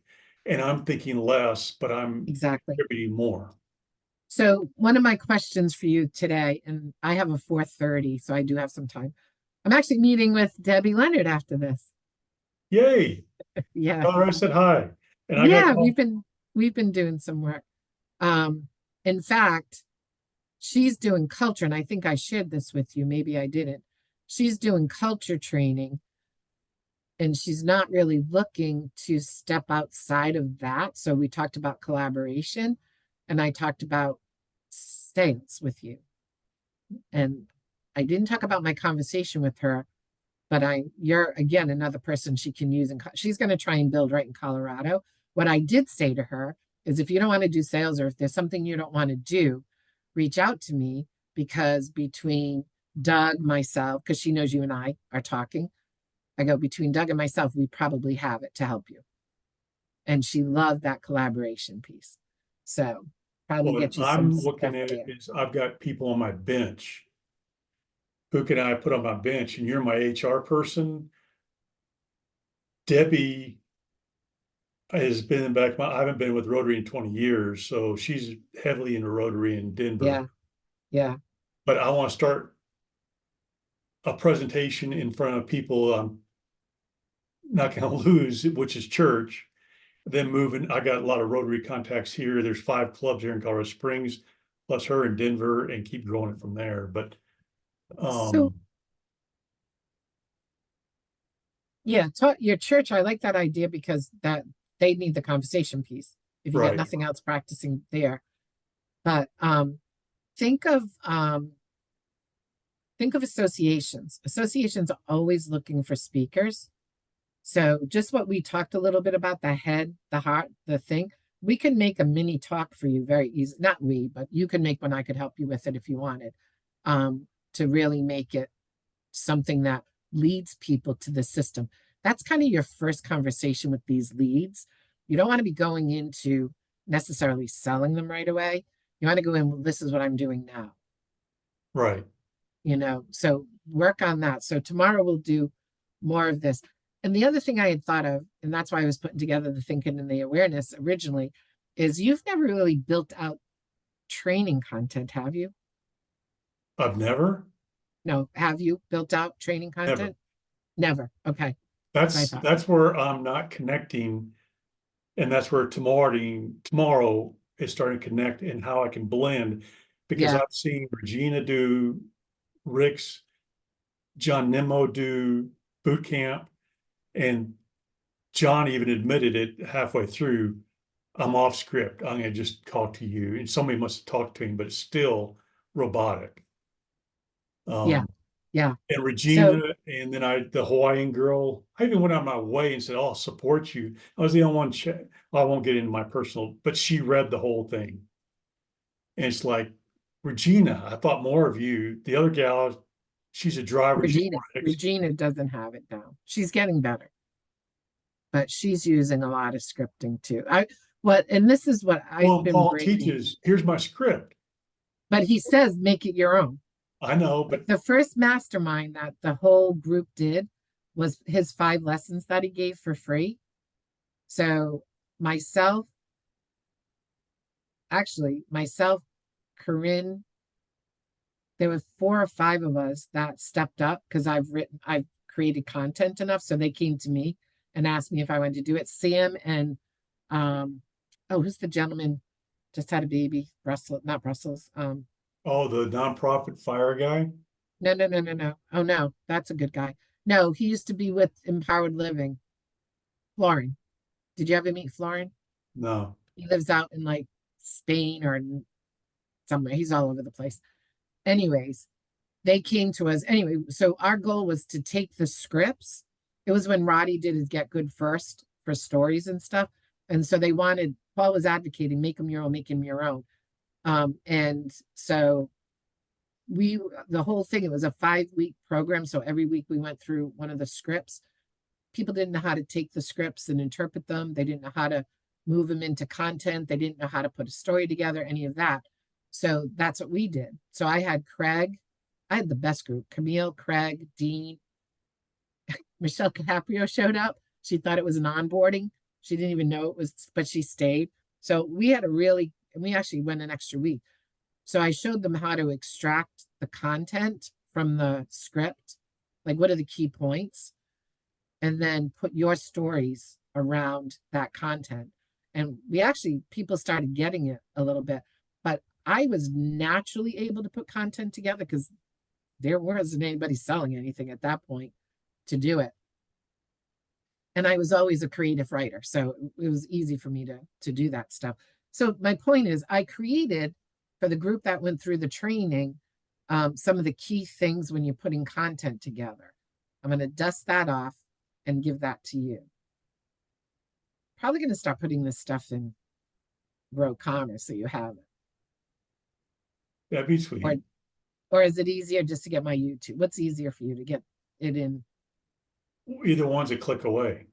Yeah, true. All right. So, but I was thinking about that. If you don't understand content creation, then this will help you a little bit. It's at a level where people have been creating some content, but it's a start. So, but And for you, it's probably easier in YouTube because that's a click. For Grow Commerce, you got to download it or whatever. well, I think we're already, yeah, it's nothing. I think we're And already that's set up where, and by me eliminating all I don't need a website. I got a great logo. I got great relationships. So build on the relationship, start getting some progress, and then build things from there as I need them instead of trying to. That's where Canine Vitality, we got too far in the weed. I went down a rabbit hole and tried to push something that I have relationships with people in business. I have relationships with people that have a sales team. I have relationships with people who know me as a salesperson. The dog deal was way out of there. So that's where this is an easier fit for me. Now I just have to mold something and put wings on it. And then I can build something beyond that. yeah. So my job is going to be to keep you focused. Thank you. Yeah. And that's why I know I've been hitting you hard with a couple of things. But I can see, because you're a big picture thinker, that's never going to get your system put in place. Right. So tomorrow we're going to stay with this topic and we're going to look at what modules you will do and where you're comfortable and where you're not. And from that, we should be able to extract what you're comfortable with your 4 corners now. We're going to stay focused on sales teams. Yep. Don't try and deviate off of sales teams.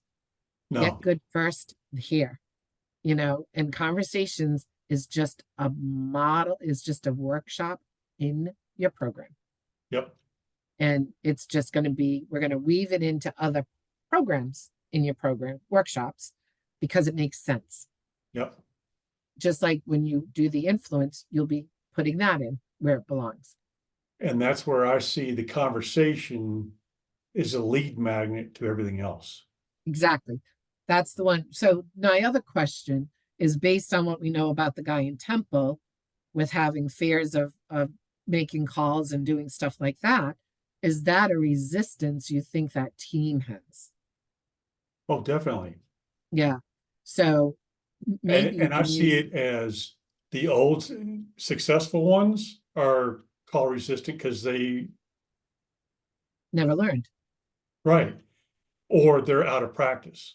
Right, The new ones have just got a bag full of product and a flyer, but have never been trained. right. So So do you think they know how to do networking? I don't, this, neither one of them, Right. So do you want to put networking in? definitely. It's a great observation exercise to give them to go Yep, to certain networking events. So see how we can tie everything to what they're doing, yeah, and we can expand their reach in what they're doing. When you yeah, do the 4 seconds, we can put together. You can put together role play where they get through, and now it's a cold call, and their exercise is to go out and make 20 cold calls yeah, using that new script, that 4 seconds, and get how they felt about it, where they went for it, but give them what they need if they get through. You know what I mean? A little bit. But say at this point, it's just about, call somebody that's not even you're selling to, just randomly pick out 20 numbers to call, companies, and call them yeah, and try and get to whoever's name you find on the internet or whatever, yeah, on LinkedIn, and just get them comfortable doing stuff like that. I did a networking. Oh, the key thing about networking, and you know this, people go into networking to get a sale. right. What are they going in networking for? Build a relationship, Right. So before going into network, have an intent, agenda, yeah, an intent or agenda, an agenda. So that'd be a cool thing. That's a cool exercise to give even off of this first conversation. So how can we make this about networking as well as conversation? yeah, Or make that module 2. Make that workshop 2. So the first one, we have them focus on family, what they're comfortable with, get comfortable yourself, still keeping it close. In number 2, don't give them the assessment yet. Talk about networking, do more role playing. That's why we can do a lot of role playing. And their exercise then is to do some networking events and observe. Then they come back, they get the assessment as they move into the 4 seconds, the sales script. So they get the assessment to validate what they're doing, building their confidence. But you got 2 sessions now where you're able to do role playing, but they walk away with tangible things, the networking, their their style, how to observe. So that's going to help them a lot, because I bet you they don't know how to build a list. So you don't even have to call it networking, call it building a list. yeah. Which brings me to you. Are you pulling a list together of companies? Have you been doing that? Oh, yeah, that's what I'm saying. That's where the epiphany was, talking to the Kelly, the HR CFO, that was, she understands the culture. That's not my sweet spot.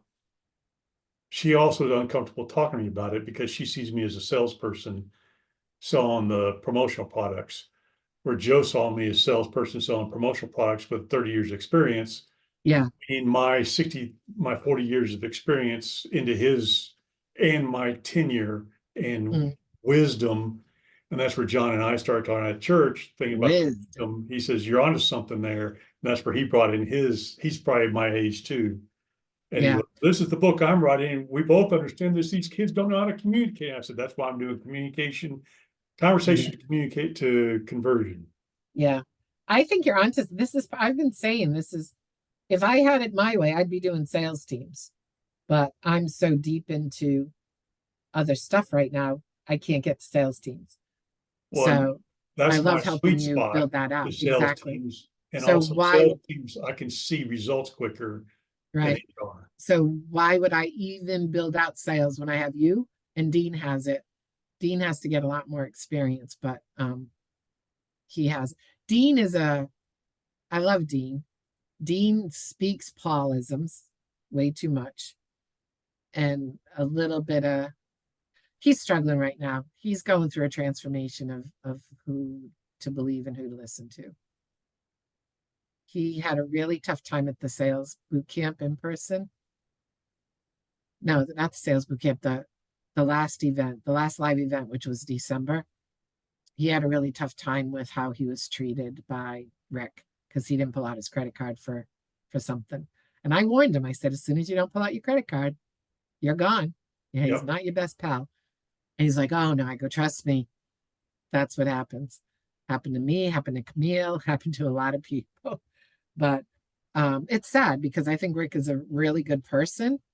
But I could not stand his sales style.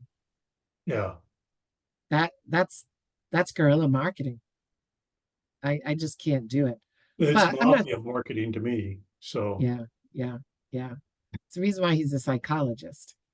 Guns person. but he's Dr. Rick. And that's the other thing that drives me nuts is Dr. Rick and Mr. Paul Martinelli. It's like, wait a minute. I thought you guys were peers. Yeah.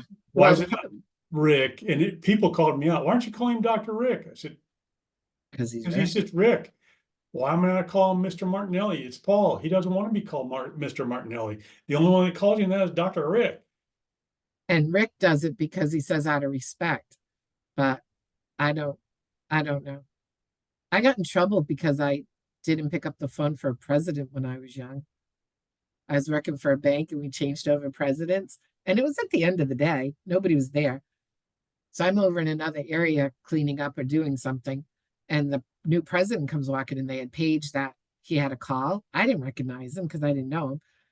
And so he said, is there a phone in here that I can use? I go, yeah, right over there. And I walk away. And then he said, excuse me, I'm not sure how to use the phone. I said, oh, no problem. So I showed him. So my manager was still there. I was 17 at the time. So she came out screaming at me because I made the president pick up his own call. And he's still there.